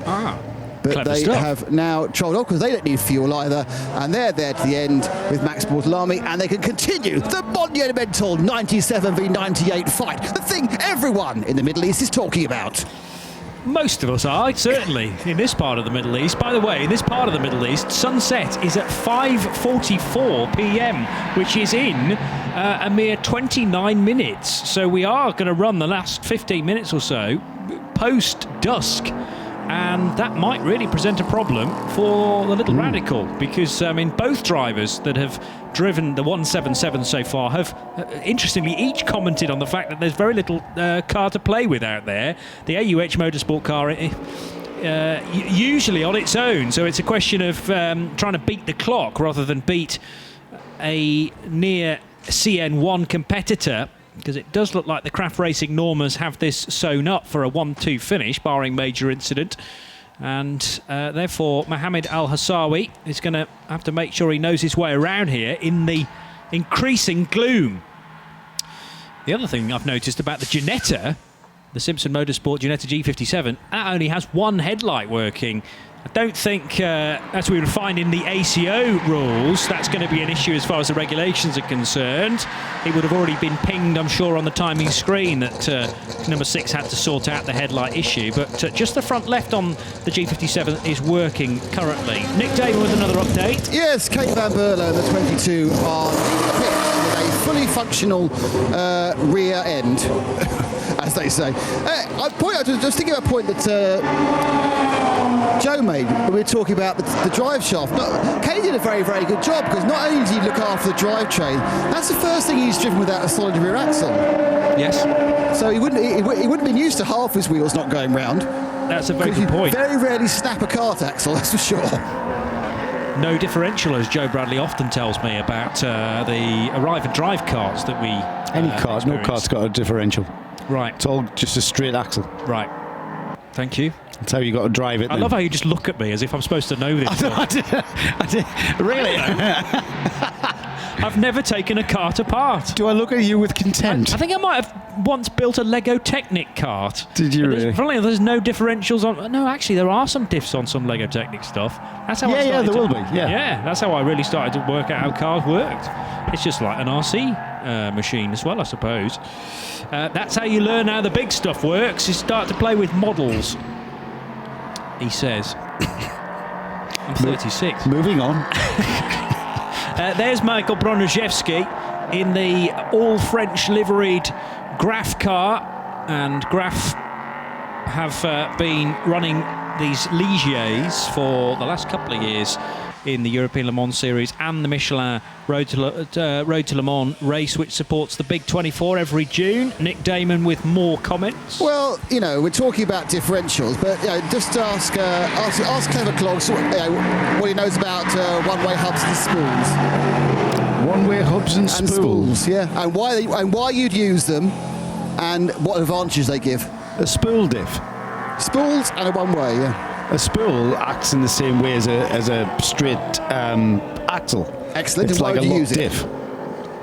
Why would you use it? Yeah. A lot less. You lose less power in the turn. It's actually, you tend to use it on the front axle to drive you out of turns. Yeah. And when would you use a one-way? I don't know what a one-way is, Nick. What's the proper? Welcome to my world. Yeah, but he's talking about RC stuff, isn't he? It all comes. One-way hubs actually are used in the real world on things like Land Rovers and racing 4x4s. So I would imagine they'll only go one way. It disengages the front wheels under power because effectively it allows you to overgear the rear, because effectively, if you think about it, if the wheel if the axle is rotating faster than the wheel speed, it will slip. It's a one-way bearing. It only grips one way. That's fascinating. Has any of our cars here got one-way hubs then, Nick? I was just trying to help Johnny out because you're so snobby. Yeah, I'm not snobby. You're a mechanical snob, Joe. It's a constant education process with you two. It's like, it's just tiresome. It wears me out. You got tyre wear? I don't know how many times I've explained why a car has to be driven the way it has to be driven because of the lack of a diff. You just sit there being smug because you're a second quicker, and we just want to take you down the bed. Do I? Sorry. Yeah. You sit there, you get on there, and you go, "Oh, I had to wait for you. You're doing too slowly." Oh, that was a good line once, Nick. You do know that Johnny, you're on you camera. look tired. Yeah, I know I'm on camera. Oh, this has been building up for 2 years. There's a beautiful sun in the back. There it is. Yeah, just setting gently behind your head. As the sun sets on Nick Damon then. It did rather. And his karting career As he is galloped out over. of shot. Michael Broniszewski is continuing to lead this race with just under 40 minutes now remaining. Don't the paint schemes on these cars start to look so much better? I mean, they look good to start with, as the sun starts to glint off the side. And that's the one thing I always recall every time I come here and do the 24 hours. You forget quite how sort of majestic this part of the world becomes, particularly at sunset and sunrise. And there is a long portion of night when we get to the 24 hours in a week's time. This vies for the longest period of nighttime, darkness hours, with the Daytona 24 hours. I think Dubai just about wins it by a matter of minutes for most hours of darkness. Le Mans, of course, is one of those races with the shortest amount of darkness hours. It's held deliberately as close to the longest day of the year as possible. I tell you what, Johnny, talking about the livery of the car, when we were up close to the number 22 Speedworks car that was being worked on in the garage, I was amazed to see the layer of sand and dust that had collected over the whole of that bodywork, and you could really see it on the rear wing. And I am actually I'm working the pit lane tomorrow morning for the second of our 3-hour races. Yes. And that's a question that I'm going to keep for myself in the morning as to just what implications this dusty and sandy atmosphere has to things like air intakes. I would imagine they have to have extra filtering to race at Dubai. Yeah, probably. Yeah, an extra air filter. You're probably right. And these are, again, not quite unique conditions, but 25, 24 degrees Celsius, which is going to be as a high pretty consistently all week, actually. No rain in the forecast. And I looked up temperatures before making the journey out here, and it's certainly an average of 24 for all the days. Thursday was just about the chilliest day in terms of top temperature, 23 degrees Celsius, which is about 73 Fahrenheit. But today and tomorrow are going to be the warmest days that we have, at 77 Fahrenheit, 25 degrees Celsius as a high. But we're starting to dip now as we lose the sun. And here is the fastest man in the race so far, Marco Ciocci with, I'm sure Nick will grab him for an interview in a second, but he's just getting out the car, isn't he? He is, and Aguas will get in. So all 4 drivers have cycled through this car. I'm not sure that was the original plan, but after the issue that happened to the Greek driver Lendaudis, that's what happened. So they've all had a go. Quick check of tyre pressures, no change of tyres. Even bigger insert in the history of big inserts currently going on here. I'm still not convinced that these mechanics doing the driver changes are actually better than the other drivers. Because one thing another driver knows is what he needs to do a driver change. And I think I've not yet seen anything look as slick as it does when you've got, them being ripped out and aggressively attacked by the other driver. It all seems a bit too civilised to have a man in a green tabard do it. Lots of testing, nothing really going on here, so just a bit of tyre pressures. All looking good on this Spirit of Race car. It's very rare. It seems to be very rare to see any sort of red on an LMP3 car. Red and green, maybe greens, red and green, any green. It's very rarely used car green. There's still Italian flashings, Italian flag flashings, as the 44 car trolls through for fuel only, which is a bit of a surprise. The Graf Michael Broncheski. I see, yes, because I wonder why I've seen Giacomo Puccini in his casual gear. So Broncheski's going to take the car all the way to the finish. And of course, Giacomo did say they wanted to give Michael as many minutes as possible. So he's going to run the car the whole way through. And to do that, he needs some fuel. Aguas got lucky there because it fired first time on this sort of dodgy starter motor. The interesting thing is, though, even down here, as the sun just about sets, the lights are starting to be quite visible. So you are wondering whether that Radical might get lost in the last 5 laps. There's a car stopped on the main straight, and the 97 car has ground to a halt with Max Bortolami at the wheel. Yellow flags covering that area at the moment. It's not on the grid hatchings, it's a bit further up from that. And Nick, if you jump onto the pit wall, you'll get a cracking view of it. Not on the racing line, so everyone able to go by reasonably easily. But Max Bortolami is desperately trying to get this car restarted with very little luck so far. 3 amber lights right by him. Are flashing. You've hot-footed your way from one side of the pit lane to the other. Well, I've sashayed at a higher speed than normal. Code 60 now. No, that wasn't for my walking. That was for the car. Okay. He is stopped there. He's doing the kind of I'm very upset, claps his head together. I think you'll find that Seb's about 1 gap in the fence ahead of me. That has ground to a lot of grinding to a halt today, hasn't it? It's been the race of grinding to a halt. Here comes the Ginetta with its single light, which is fine, because obviously it's 1 more than we got on the Radical. That's just stopped, that CN car, and they're doing the universal sign for it's not starting again. It won't be fuel, because everything else is fine. It could be fuel starvation. They've got fuel in the tank. Who knows? They'll come back on a tow rope in about 10 minutes, and we'll find out, or hopefully, what the issue is. Yeah, but Max suggesting to the team, who are communicating with him mere feet away, that the thing's just cut out and can't get it restarted. Maybe the heat soak is really not helping the situation. And if the car is picked up on a tow rope, it's going to have to do virtually a full lap, isn't it? Unless they can get it into the pit lane wrong way, but they tend not to want to do that, the officials, when we're part way through a race. So code 60, because of this stricken car on the main straight, that makes recovery a heck of a lot safer as far as our marshals and our recovery crew are concerned. I think the pickup's just arrived. Yes, it has. White and red pickup from the safety team this time around. So car 12 patrols this portion of the circuit. Michael Braniszewski then leading the way, and it was by a meaty margin over Jordan Sanders, who is still only 18. He'll be 19 in April. And Jordan comes from good stock, having he's been doing arrive and drive karting only, I think, 2 years ago. Quite a step up now to become part of Ginetta's young driver development programme. But Jordan's father, Pete Sanders, used to race in the British GT Championship in the early 2000s and did some development work for RML as well at Le Mans level, in fact. So, second generation racer Jordan Sanders. And it's going to be fascinating to see what he can do behind the wheel of a G57 if he's perhaps given a race start in either of the two races tomorrow.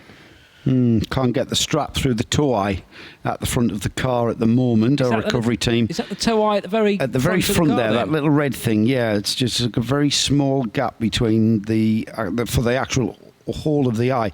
So now we've got the recovery team considering wrapping the strap around the roll bar, which is above the driver's head.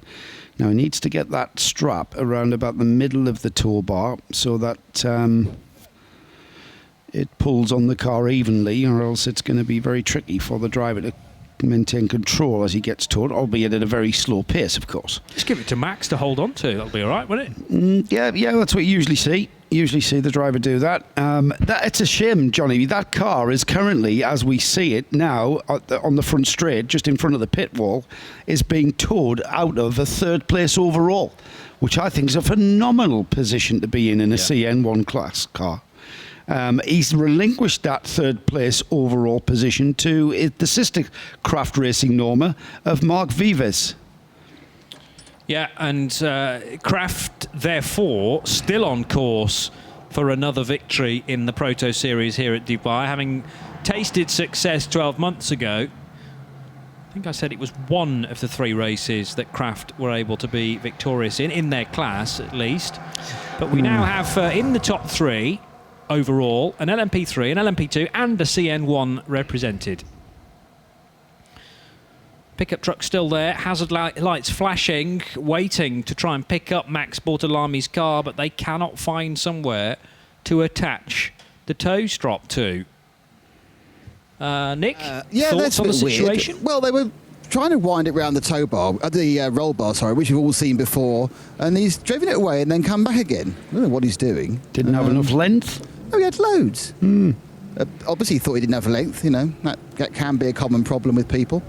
So the thing is, he's done that thing where I don't think he got any nearer this time than he was last time. So he's kind of reversed it and ended up almost exactly the same place as before. A bit like those videos you see on YouTube of people who can't park and just go backwards and forward on the same angle again and again and again and can't work out why they never end up in the space. This time it's now connected. Max is holding it up. There's some hopping and skipping around.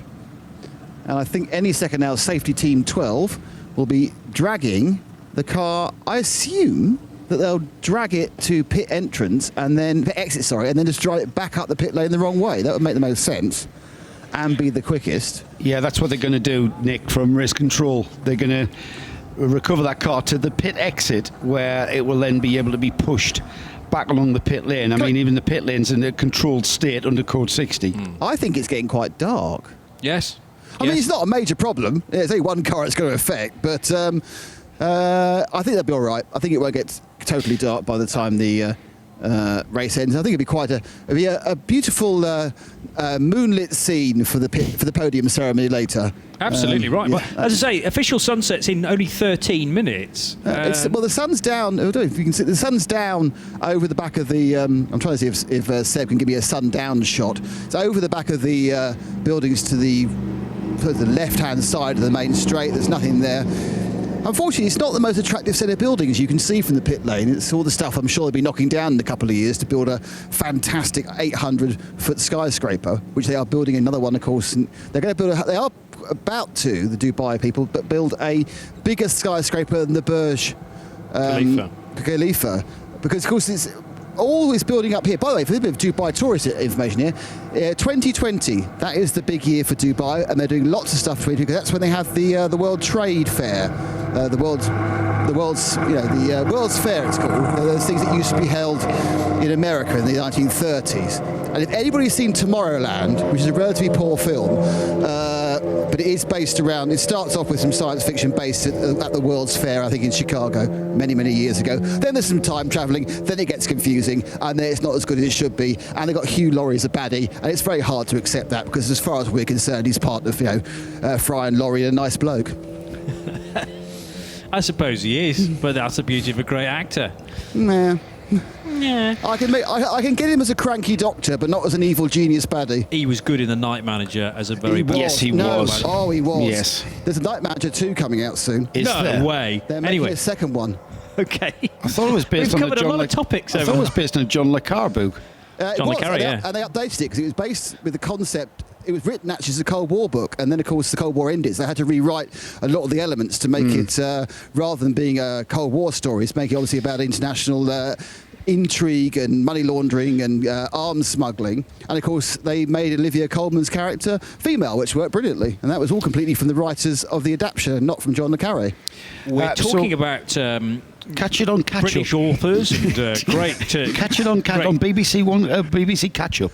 Yeah. On the iPlayer. It is well worth Although not seeing. in this country, I discovered last night. Or it is available on DVD. Probably. Anyway, you're not missing any racing, which is the bottom line. Some fantastic reviews. What you've missed is a race for the craft guys, because they've just pushed one car wrong way up the pit lane, Nick, to their garage. Yes, it is in the garage now. It's back. You're in the garage as well, because you're breaking up very slightly. No, because Seb's gone the other end. Seb went the other end. We have a large gap between man and machine, or man and receiver with other man near it. The rear engine cover has come off. They're at the steering phase. No one's doing anything yet. Max is getting out of the car. They may decide with 27 minutes to go, there's not an awful lot of point in them carry on. They will be second in class. But they also, I'm sure they like to fix it. Now, no drive can be not particularly important because you've got a fuel starvation or something like that, or it can be quite serious because you've actually broken one of the turny oily bits, which are more expensive to replace. Man with torch, a real torch, not an iPhone torch, has appeared in the scene. And that car's rolling backwards with no problem whatsoever. I hope that's in neutral, otherwise that's bad news. And it's going back and they're going to be working on it. So that'll be interesting to know what's going on. I'm sure if I ask Max, he'll just say, I had no drive. Hopefully it didn't sound like a bag of spanners as the gearbox exploded. Yeah, well, Max stepping away now from Sebastian and Nick, and will go and get himself cooled down, because it looked to be really thirsty work behind the wheel of the little Craft CN1 car. The other one remains, of course, the 98 machine driven by Mark Vieve, and that has resumed effectively the 97's position, so replaced the team car, and 98 means that we still have a Craft Racing, a CN1 car in the top three overall. That will also benefit the AUH Motorsport entered Radical, now driven by Mohammed Al-Hassawi. Al-Hassawi in car 177 is on the screen as fifth.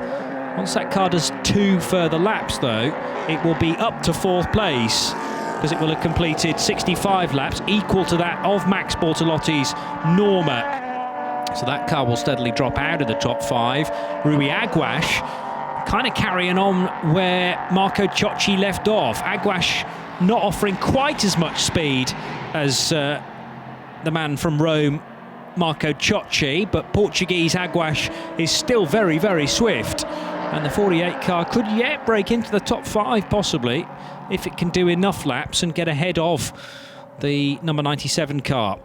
But 98, Mark Vieve at the wheel in that stylish yellow and red helmet, heading now towards the kink at turn 13. So this is nearing the end of Mark's latest lap, number 68. And the gap between the top 2 is coming down. 23 minutes to go, and Jordan Sanders is able to get around this lap a little quicker in places than the Ligier JSP3 of Mikhail Broniszewski. You kind of expect that, really. 6.2 litre Ginetta, weighing only 800 kilos.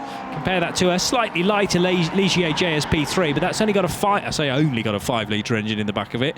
It's got a 5 litre Nissan engine versus the 6.2 Chevy in the Ginetta G57. Are we going to see a grandstand finish here? 34 seconds separate Broniszewski from Jordan Sanders.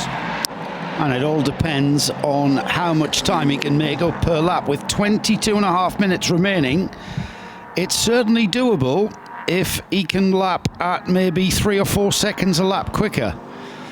He's got, the gap was, Johnny, 30 seconds, I believe.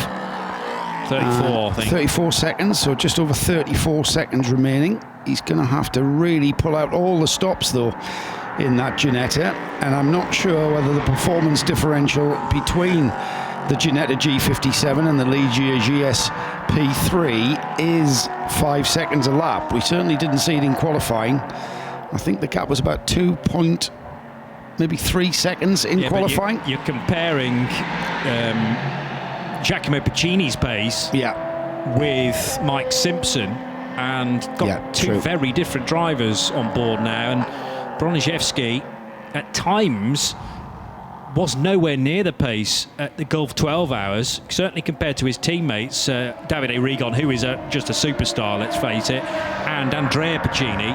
So Broniszewski is going to have a bit of pressure on his shoulders here, because Jordan Sanders, you said 5 seconds a lap he'll need to find. He found 5 seconds on that last lap, so 21 minutes to go, and the gap's down to 29.8 now. Let's keep an eye on that. 2 minutes 3.567 was the lap time of Michael Broniszewski in the number 44 Ligier. 1 minute 58.817 for Sanders in the Simpson Motorsport Ginetta. We have indeed got a race in our hands, and the number 98 Mark Vives Craft Racing Norma continues in third. A phenomenal result if that stands for a CN1 class car to finish on our overall podium. Our overall podium, in fact, has got 3 different classes of car on it at the moment: P3, P2, and then CN1. Yeah. So that's quite phenomenal. We've got 22 in the pits with Nick Damon. Yeah, and I think what this is a preparation for tomorrow, because obviously they've got Kay Van... brain's gone. Kay Van Berlo, thank you. God, see, it's written the side of his car. Kay Van Berlo has done 35 minutes, but obviously he could have run to the end. But they want to get all the drivers some race experience, hoping to get some clean runs tomorrow. So the Russian driver Konstantin Gugachev has got in, and his very, very stylish helmet with his white. Sort of rich navy blue and green, but it's the silver mirrored edgings that set it off, and a sort of a Russian, is it a griffin? Russian sort of wing down. I think it's a griffin on the top. So definitely gets marks out of 10 for an excellent helmet there for Gugachev. Gugachev. I'm going to go for that. That's him leaving. Now, I don't know whether Kay Van Berlo wants to discuss his world of 2 corners and a breakdown, but let's see. I'll try and grab a word. We've got 20 minutes to go. So, Konstantin Gugachev, who was actually in action here 12 months ago, he won a race, I reckon, in one of the 3-hour races. You'll remember that, Joe? I do, Johnny, yes. As he quickly fires up his iPad. Just trying to catch me out there. It's lived long in the memory, clearly. But I mean, there is a decent page somebody's knocked up for the Proto Series from last year, and Gugachev was driving with somebody else, but I think for the same team. I'm going to need to check that now. 2017, 24. Sorry, Nick, go on. I didn't know you had me faded up then. I did. I've always got you faded up. With Kay Van Berlo. Kay, I understand this is your first proper car race. My first ever race car race, yeah. And you got 2 corners before the car broke down. Sorry, can you repeat it? And you only got 2 corners before the car broke down. Yeah, 2 corners. Came out of the pits, no throttle. When I put throttle, nothing happened. Water temperature gets too high, so it was over. But they fixed it, and so did you enjoy the half hour actually racing around? Was it a good car to drive? Yeah, the team did a really good job to fix the car, and I did a couple of laps, but really good. We will come back tomorrow even stronger. Yeah, but that's the key point. It's slightly disappointing. You've got 2 more goes tomorrow with the team. So, given how well the car was doing when you took it over, you must have a lot of confidence for tomorrow.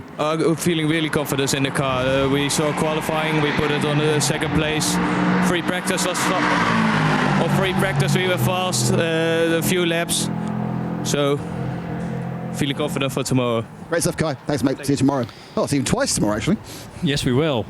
Is he a star of the future? Perhaps. I'm going for yes. Yeah, he's only 17 years old and first car racing this weekend. That's not bad, is it? If your first car race and you're in effectively a Le Mans prototype, and he's shown some fantastic speed. I was right about Konstantin Gukaev, who won the CN part of race 3 last year when he was racing a Radical for AUH Motorsports and joined by Tarek Algamal from Australia. So Tarek and Konstantin 12 months ago, but Gukaev has changed teams and is in with the 22 squad this weekend, the Speedworks Motorsport Ligier JSP3. 23.3 seconds now is the gap between the first and second place cars. Mikhail Broniszewski and Jordan Sanders, a real showdown to the flag now. Admittedly, there are two very different cars here. We're talking about an LMP2 hunting down an LMP3, but isn't it cracking to have a race with only 7 cars in it? Let's face it, it's not a huge entry. Nevertheless, it's been fascinating for virtually all of the 3 hours, and we've got this finish just going to keep us guessing for the next over quarter of an hour. Yeah, 16 minutes and 20 seconds to be precise, Johnny, and we certainly have what only our UK viewers and listeners will understand as a grandstand finish as we get towards the checkered flag for this. And I'm sure it's the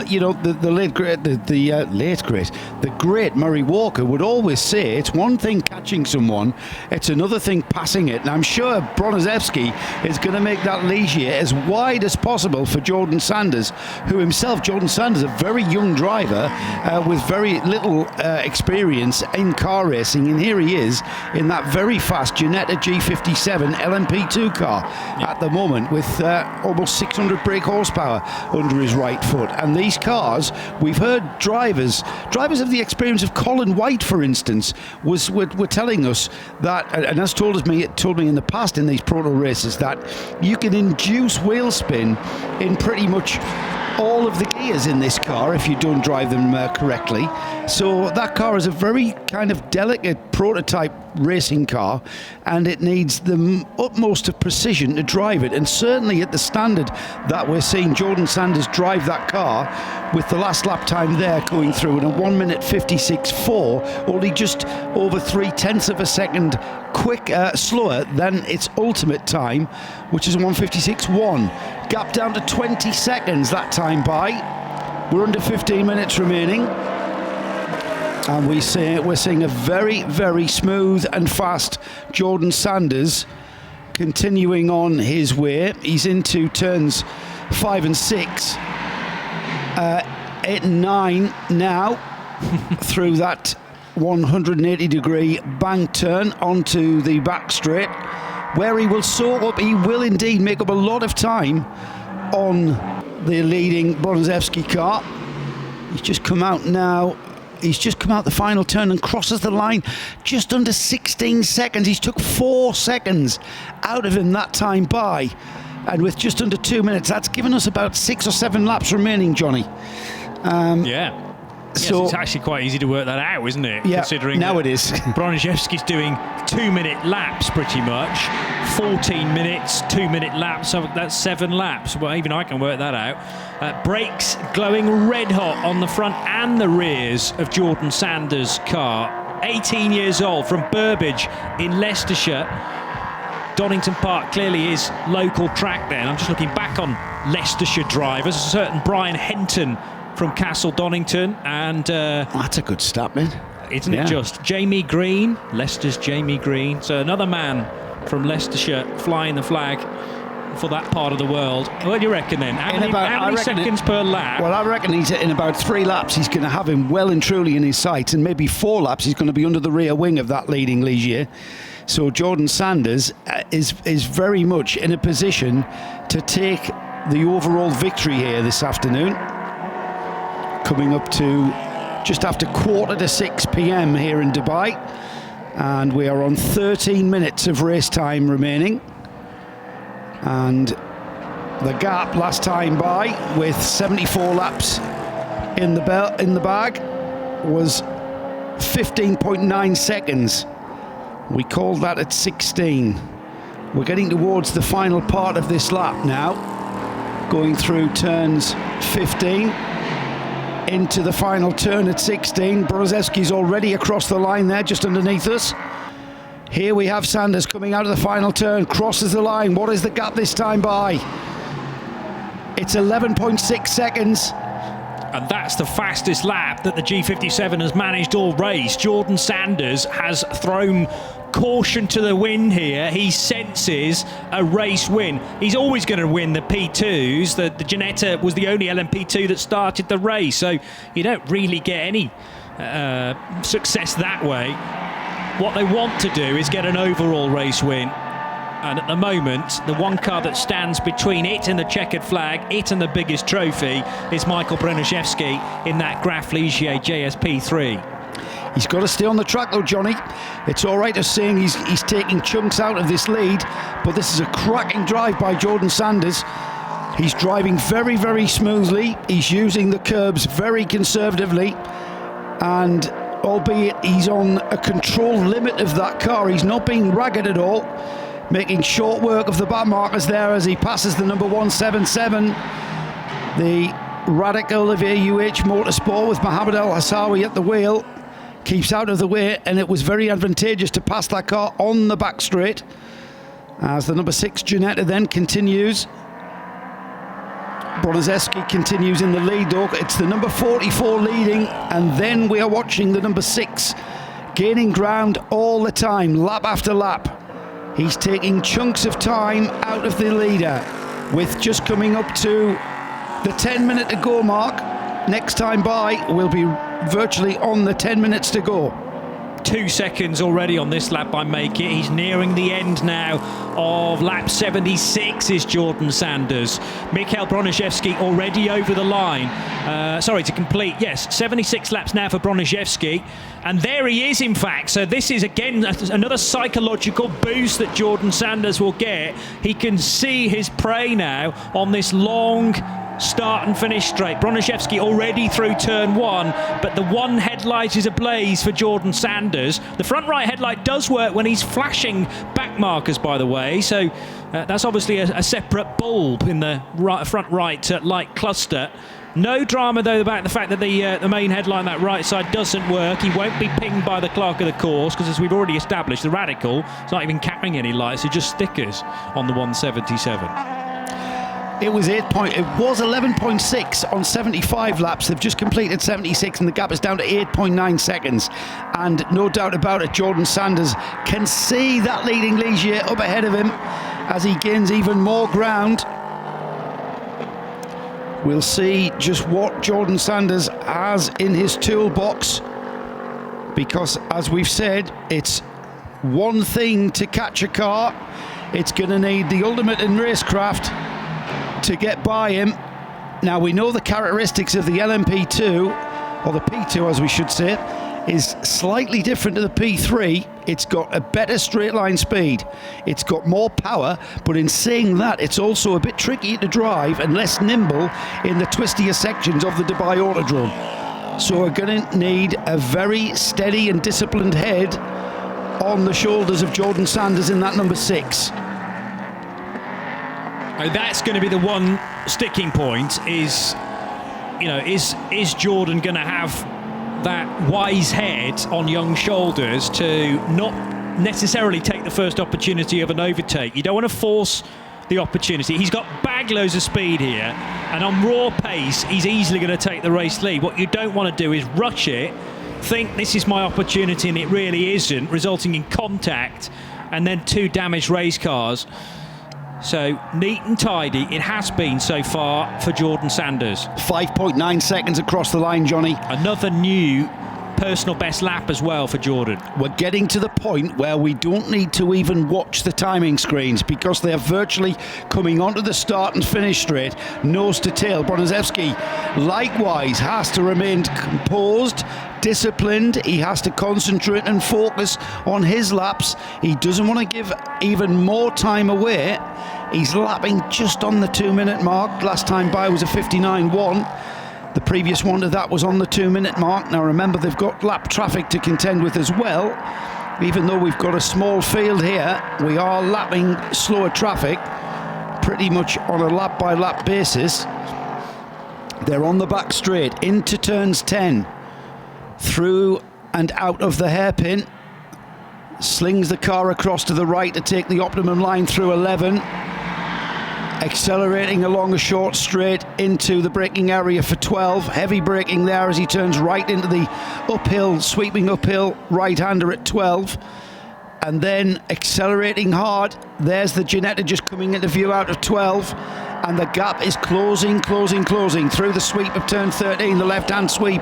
It's an acceleration zone leading to a heavy braking zone for the hairpin at 14. They sweep through the very tricky, very late apex for that corner. You need to accelerate out maximum, get the car across to the right through the apex of 15, and then to the final turn here at the Dubai Autodrome. Bringing us out onto the start-finish straight. Broniszewski hits the curb on the outside. There's the Ginetta hitting the same piece of curb now across the line. What's the gap? It's 2.1 seconds. There is nothing in it, and I would estimate, Johnny, that the next time through they are going to be nose to tail. Right under the gearbox of that Ligier will be the Ginetta.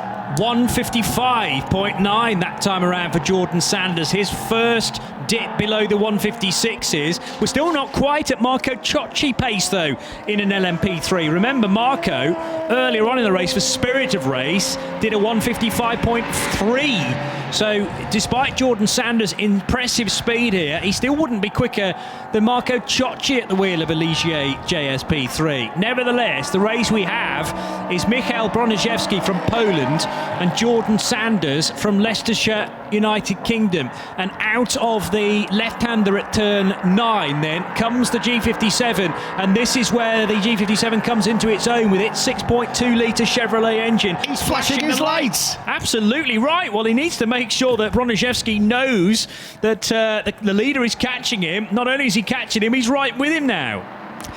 Can Broniszewski drive defensively and hold back that Ginetta for a full 5 minutes? That's almost 3 laps. It's going to be a tall call, isn't it? It's quite an ask. It is a big ask, Johnny. They're out of 12 now. It's an acceleration zone through the easily negotiated turn 13, and Sanders flashes his lights. Get out of my way, he's telling him, I'm coming through. I think he doesn't really need to give any kind of warning to Broniszewski. Broniszewski will know that he has got his mirrors full of Ginetta. The thing is, the Ginetta has more straight line speed as they come towards the final turn here at the Dubai Autodrome. They turn right, almost a hairpin, very tight corner there. They complete laps 79 and they are nose to tail across the line. Going into lap 80, there is absolutely nothing in it, and the Ginetta pulls to the right, Johnny. He's going to make the move. Perfect slipstreaming, perfect overtake. Now what's going to happen in the braking area? Because Broniszewski hasn't given this up yet, and the LMP3 is a little more nimble through turns 1 and 2, but then the G57 says, see you later, Michael. I've got more speed. I am in a different class, technically speaking, but who would have thought we'd have this P2 versus P3 battle 3 hours, virtually 3 hours after we started this race. Heading into turns 5 and 6, goes that all black, that menacing looking Ginetta G57, and still Broniszewski is with the big Ginetta, but this time onto the middle straight between turns 9 and 10. The Ginetta really is going to wave goodbye to the Graf car, which still leads its class, remember, and there's still a trophy on offer for the best placed LMP3 car. But Jordan Sanders is now going to disappear up the road. Remember though, if the race was red flagged at this point, it would still be Broniszewski to take the win, so Jordan's got some impetus there, a target to at least complete this lap as the race lead, and then to really push on. Cannot think the job's done quite yet. Jordan Sanders has in fact, Johnny, he's still pressing pedals, he's still turning a steering wheel, he still can't make a mistake, and all it will take is for him to brake 2 meters, not even that, a meter later than he should. The car will slide wide onto the very sandy offline conditions here at the Dubai Autodrome, so it still remains a very, very tall order for Jordan Sanders. Let's not take it away from these. We get complacent when we're watching race cars on the track, and we expect them to do exactly what we expect them to do, but sometimes that's not always the case. So let's not take anything away from this very fine drive of Jordan Sanders. He may be in a P2 car, but he's had to drive that car absolutely on the limit of what that car will allow as he crosses the line to complete 80 laps.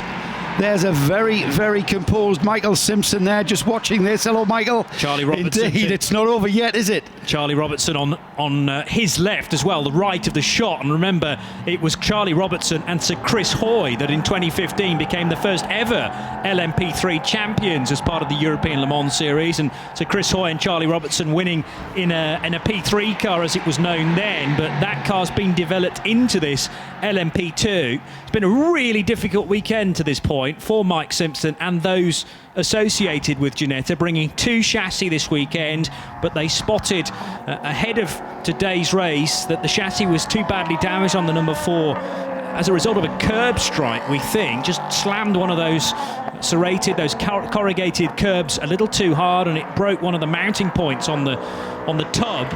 Now, they reckon that might be fixable in time for tomorrow's 2 races, and we wish them well. Flame spitting for Jordan Sanders as he bangs down the box there. Again, brake disc glowing red hot in now really very much dwindling light.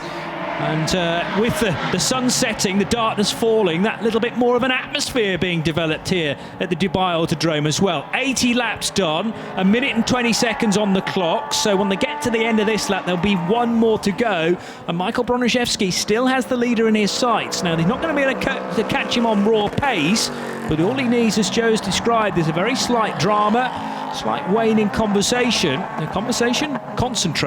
Mine's starting to go as well now, I think, after 3 hours of work. But with Jordan Sanders now exiting the little kink at 15, dabs of brakes just to get pressure, I think, and then the full application of brakes. I've spotted that a few times now into 16. You get that initial flash of the brake lights, and then he properly slams on the anchors into turn 16. This is the last lap then. We've been treated to a titanic fight between the LMP2 leader and the LMP3 leader, but it looks like that Giacomo Piccini and Michael Broniszewski are just going to miss out on an overall race win. So Jordan Sanders in the Ginetta G57 of Simpson Motorsport is on his final lap, and it really is a great stint from the youngster. As the brake discs begin to glow, it's just that evocative time of any race, of any endurance race. Hashtag this is endurance. And we are into the dusk element of this race, coming to the flag as the lights ablaze on the number 6. Hopefully we'll see 2 of these Ginetta G57s out there tomorrow. Hopefully they have repaired the number 4. More on that when we have information. But we're on the back straight for the final time. Michael Broniszewski is on the back straight also. He's lost ground to the form of 3.5 seconds last time by. And into the turn 10 hairpin goes Jordan Sanders for the final time here. The first of 3 3-hour motor races for our Proto Series. And Jordan Sanders now already at turn 12. He's getting towards the final stages of this lap. And Broniszewski continues in second. A very fine 3rd place so far for the number 98 Craft Racing Norma. That's the first of our CN1 class runners. And in 4th place, the Mohammed El Hassawi driven AUH Motorsport Radical car 177. Second in the CN1 class, 4th overall. Final turn though for the leader Jordan Sanders, soon to become our winner, Johnny. And we've been heaping praise on the 18-year-old, but he wouldn't have been able to do it had it not been for stints from Neil Muston and from John Corbett at the start of the race. The first of the 3-hour Proto Series races here in Dubai then goes the way of Simpson Motorsport and their Ginetta G57 after a superb drive from Jordan Sanders. He didn't even know he was going to be in that car before it started. They saw that this race started, but he was partnered in the end, taking over from Mike Simpson with Neil Muston and John Corbett. And let's get some reaction now with Nick Damon, who is with John. But John, you started the race and you won. Yes, we did. I told you we'd win, didn't I? Yeah. Well, there you go. So, yeah, Jordan did an amazing job to pull back that, what was it, a 30-second gap over the last 15, 20 minutes. So, yeah, well done, Jordan. Fantastic effort, mate. yeah, brought home a win for the team. Great. We don't belittle yourself. You got to drive. The three of you make a team. This is endurance. It's about racing together, isn't it? Oh, look, I'm a humble man. What more can I say? But you know, sorry, a humble Australian. That's right. You are unique, then. They do exist, yeah. Thanks, John. Congratulations. Great drive. Thanks, mate. And yeah, we had an opportunity to catch up with John and Neil Muston during the course of the race. One man we haven't spoken to yet is Jordan Sanders, and I'm sure Nick will put that right on the podium. That's a nice moment with the two cars virtually side by side. Mikhail Broniszewski bringing the 44 car pretty much level with the Ginetta G57, and some shots of that I'm sure will be taken down at ground level with a number of photographers here this weekend settling themselves in for a busy time at the Dubai Autodrome. This was the second day of track action as part of the 24H series visit. So spanning 8 days, I think it is, with the 24 hours race finishing off our week, as is traditional, that being a Friday-Saturday race, because Sunday here in the Middle East is the first working day of the week. So we race on Fridays and Saturdays here at Dubai. Apart from tomorrow, of course, because we've got two races. Tonight on Dig That Hole. Did you think it was? I've been thinking it's Friday, Saturday. You were very pragmatic there, yes, and not calling me up on air. But I'm all for that. No, we've got two races tomorrow, effectively on a Monday, because that's Sundays on Mondays here in the Middle East. But good to have a bit more racing, and if this is anything to go by, I'm actually really looking forward to the 2-3 hour races tomorrow and what they've got in for store for us. You know what? We had a 7-car field, and again, it just compounds the seeing. You need 2 cars to make a race. Yeah. We had more than 2 cars, and we had some great racing throughout that 3 hours, and it came right down to the wire. After 3 hours of racing, it came down to the penultimate lap virtually. But also to make the point again about this is endurance statement, you've got to be racing for the full 3 hours. You cannot afford to just ease back for 5 or 10 minutes, have a car issue, and as we know, the G57, well, for the main part, stayed out of trouble, but there are different abilities, I suppose you could say, of the 3 drivers. John Corbett is very much a non-pro. He's working his way into motorsport fairly early on in his career. Neil Muston's been racing prototypes for a number of years now, but doesn't offer the sort of speed as this young man. And that's the beauty of having drivers of different abilities and different experiences. And you've got young men on the up very much. 18 years old, Jordan Sanders, just giving you some congratulation there from Charlie Robertson, amongst others from Ginetta.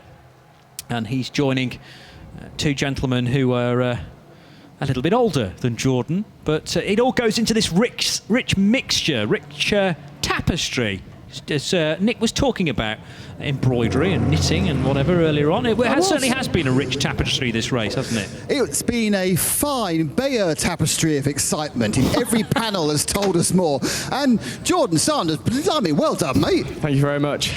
That was a real kind of the hare chasing down not really a tortoise, perhaps a rabbit. The hare chasing the rabbit. Yeah, it was pretty close in the end. I had the guys reading off the gap every single lap, and I was just pushing as hard as I could. Nice cheeky bit where you flashed him when you go past him.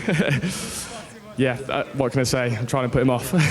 It's a real pity there's no Audi Works drives going more. That's what they always used to do as well. I mean, did you think when you got in for that stint you could get the win, or did that kind of evolve during the time you were in the car? We had a good idea. Obviously, the pace was strong in free practice 1, then obviously then compete in qualifying. John and Neil did an absolutely fantastic job. The gap was, as we say, marginal, but then I pushed as hard as I could and we managed to do it. Great stuff. I'll see you up at the podium, innit? Thanks, Jordan. So Jordan Sanders expected to be in the number 4 car at the start of this weekend, and the last we heard from Nick Damon when he was in the garage is that they're still trying to get that other G57 ready for tomorrow's races. It's a big task, bearing in mind there has to be fresh carbon fibre built effectively, or some quick fix in order to reattach one of the mounting points on the chassis. But having effectively written any chance of getting the 4 car involved tomorrow off initially, 2 interviews from Mike Simpson suggested that was going to be the case, and it would just have to go back again in the container. They may have worked out a way to fix it, so might mean a really late night tonight, possibly no sleep at all, but the rewards for getting the other car in the race tomorrow are massive, because we've got drivers here wanting some race action. Steve Tandy and Simon Murray, who haven't yet, they did a little bit of qualifying, I think, but haven't yet attacked this circuit in anger. Nick again? Yeah, just about that. When they had the accident, it was about 6 in the morning UK time. So my guess is, after qualifying, they sent a load of photographs up to Garforth, and everyone looked at it, and they came out with a fix strategy. So normally, if you tub something anyway, that is it. But I think they've obviously taken some pictures, had a look, and decided that there is a possibility of sorting it. Yeah, well, that's a likely theory, certainly. With the wonders of the internet, you can get pictures, images back to the team very swiftly indeed, and then advice can follow. So fingers crossed, because it'd be great to have another car in the order, and then a chance for the two Ginettas to race each other along with the rest of the field. We did manage to get one of each class represented in the top 3 overall, those being car 6 LMP2, car 44 LMP3, car 98 the Craft Racing entered Norma M20 FC, which is a CN1 car. 4th position was the all Kuwaiti driven, but Emirati entered AUH Motorsport Radical, and that was last driven by Mohammed Al-Hazawi. He brought the car over the line. The 177 car finished 4th and 2nd in class. 5th place overall was the Spirit of Race Ligier, so that finished 2nd in the LMP3 ranks, but 5th in the overall standings, and Portuguese driver Rui Aguas brought that home. The 97 car should be classified, although Max Bortolami obviously ground to a halt in the other Craft Racing Norma on the main straight, which brought out another code 60. We had 2 of them throughout the course of the 3 hours. The 97 car, though, scored as 6th position. And then the 22 Speedworks Motorsport car that looked so good at the start of the race, sadly tailed off towards the end. It did finish. It finished in 7th place with Konstantin Gukayev, the Russian driver, piloting that. But we expect a lot more from the team that offers us Jack Butel and Kay van Berlo. Podium being readied. Great background here now at Dubai with that massive building that's gone up. The new hotel complex. It feels like they've done it for us. 6 months ago that wasn't even there, and they built it maybe for the latest running of the 24 hours here in Dubai. But I do like the way that that's illuminated for the nighttime hours. It is basically the floor of every room there has this big green light across it, so it's a succession of green lines which delineates one floor from another on the hotel, and looks very striking indeed in the hours of darkness. Lots of floodlights here as well, not quite to the extent of the Yas Marina circuit in Abu Dhabi, or indeed the Losail circuit in Qatar, but the main straight is well floodlit, and there are certain pockets of light elsewhere around the track as well. The first part of it, though, is very much in darkness, heading through turns 3, 4, 5 and 6. And for live stream viewers, an indication of how much ambient light there still is around, although the cameras can pick up a lot more light than the human eye. And that's marshals, recovery units and rescue units just working their way back from their various stationing points to the paddock. Marshals stepping down from post. We thank them, by the way, for all their hard work today. It's been quite a long day, actually, with free practice this morning for the prototype cars. Qualifying that took place this morning between 11 o'clock local time and midday, and the race 3 till 6. Tomorrow, a race bright and early, 9 o'clock. We start racing, build up at 8:30, and that first race takes us through till midday. There's then a chance for some lunch, maybe even a mid-afternoon nap, knowing Joe and I, and then we'll be racing again between 3 and 6 again, and that will bring to a close our Proto Series action for the weekend.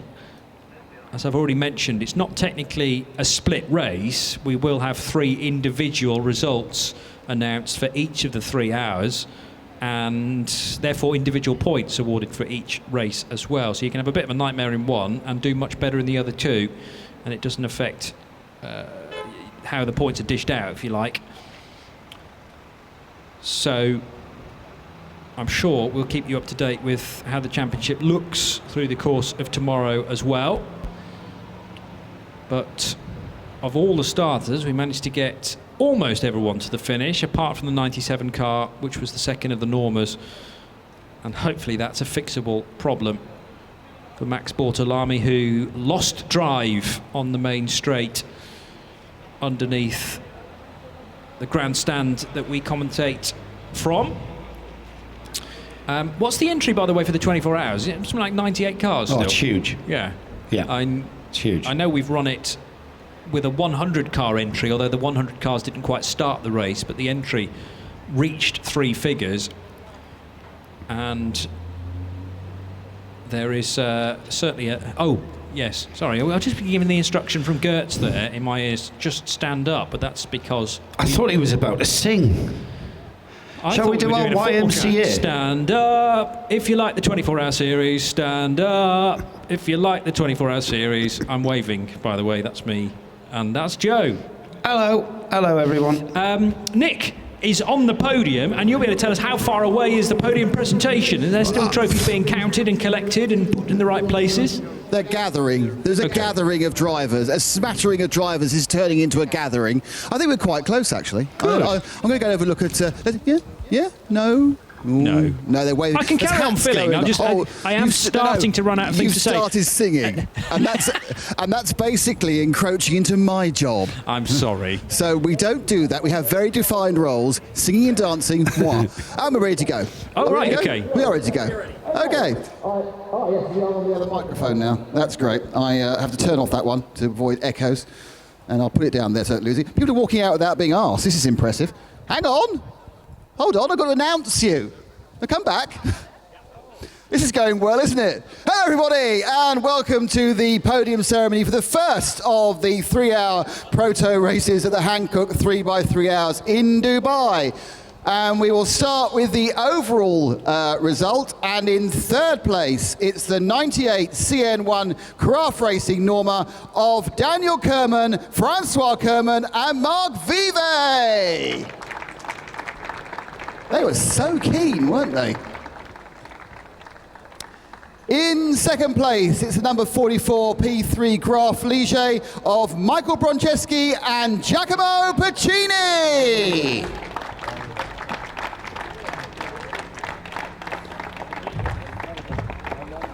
And the overall winner of what turned out to be an exceptionally exciting race, it's the number 6 P2 Simpson Motorsport Ginetta of John Corbett, Neil Muston and Jordan Sanders.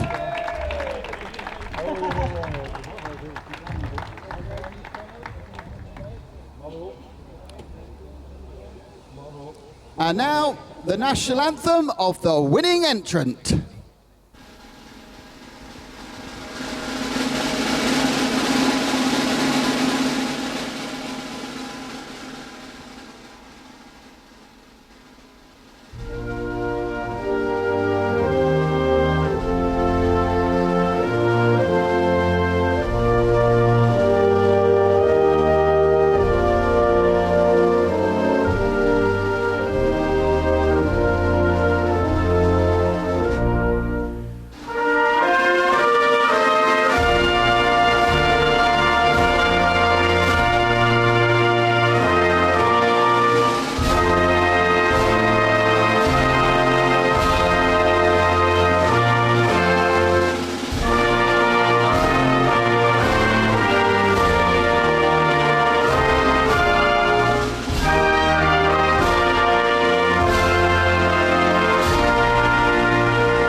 Congratulations.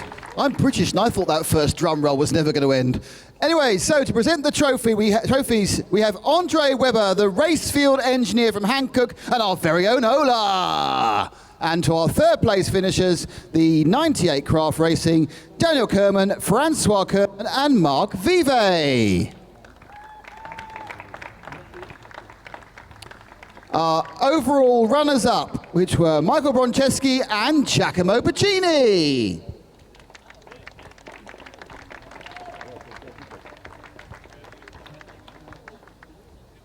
And for our overall winners and the P2 winners, that is Simpson Motorsport, which is John Corbett, Neil Muston and Jordan Sanders.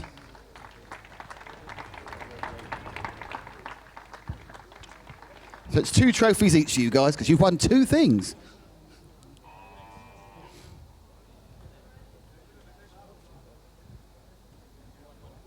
You need to give them more stuff. So you also get your class winners as well. That's great. Yep, off you go. Class winners as well, Andre and Ola. It's double trophies, the top set, boys. Overall and class win.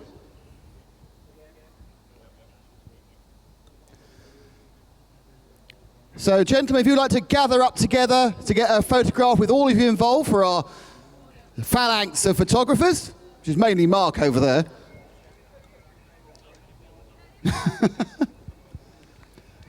So congratulations to our top 3. Let's go, woo! Daphne, you can't back out halfway through. You've got to give it a big woo. You can't like little kind of uppy. No, whole wooing. Thank you, gentlemen.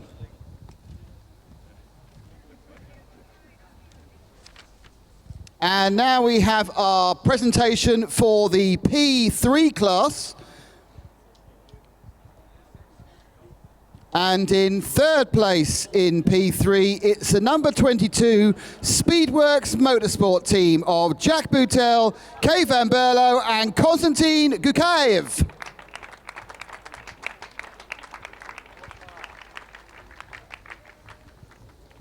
And in 2nd place is the 48 Spirit of Race, Pier Giuseppe Perezzini, Curtin Lindauis and Marco Ciocci and Ri Aguas.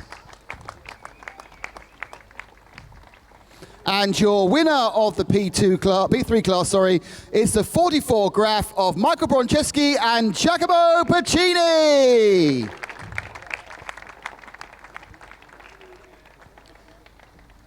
And to present the trophies, once again, it is Andre Weber and lovely Ola. And to the 3rd place finishing team, that's Speedworks Motorsport. Congratulations, lads. And our 2nd place finishers, the 48 Spirit of Race team.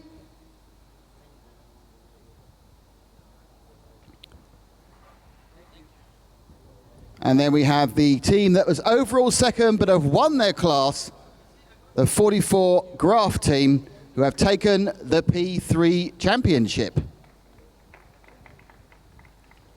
Congratulations all. Have a massive, crazy celebration of you. Hurrah!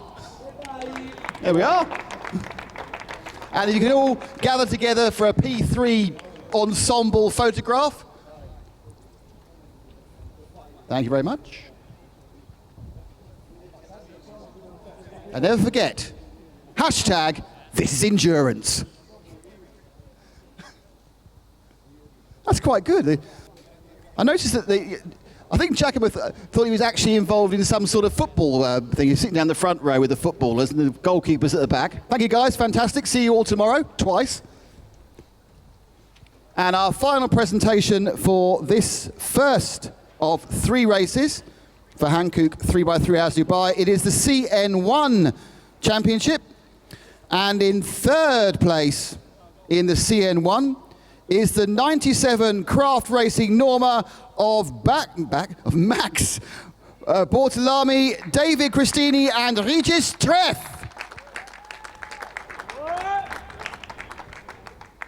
In 2nd place, it's a 177 AUH Motorsport Radical of Salim Al Nusif, Mohammed Al Nusif, and Mohammed Al Haswari.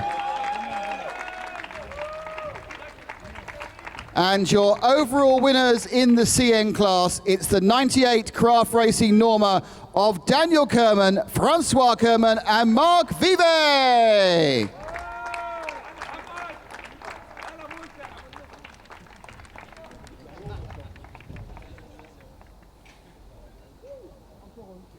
And once again, Ola, And Andre will be awarding the trophies first to our third place finishers, the 97 Craft Racing car, who are embracing their teammates in the 98 Craft Racing car. Very French team there. And Ola and Andre. Quite like these trophies, actually. I might take one of the spare ones. In second place was the AUH Motorsport Radical. The drivers all from Kuwait.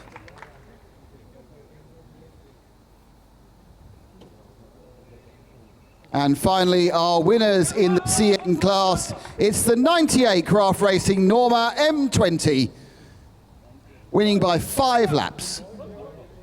Congratulations to them. And now, massive celebrations. On your own. And can we have a group photograph, lads? Everyone together on the same step. Let's get the whole of the CN teams together. Lots of shouting and wooing. Some good smiles there. Thank you very much.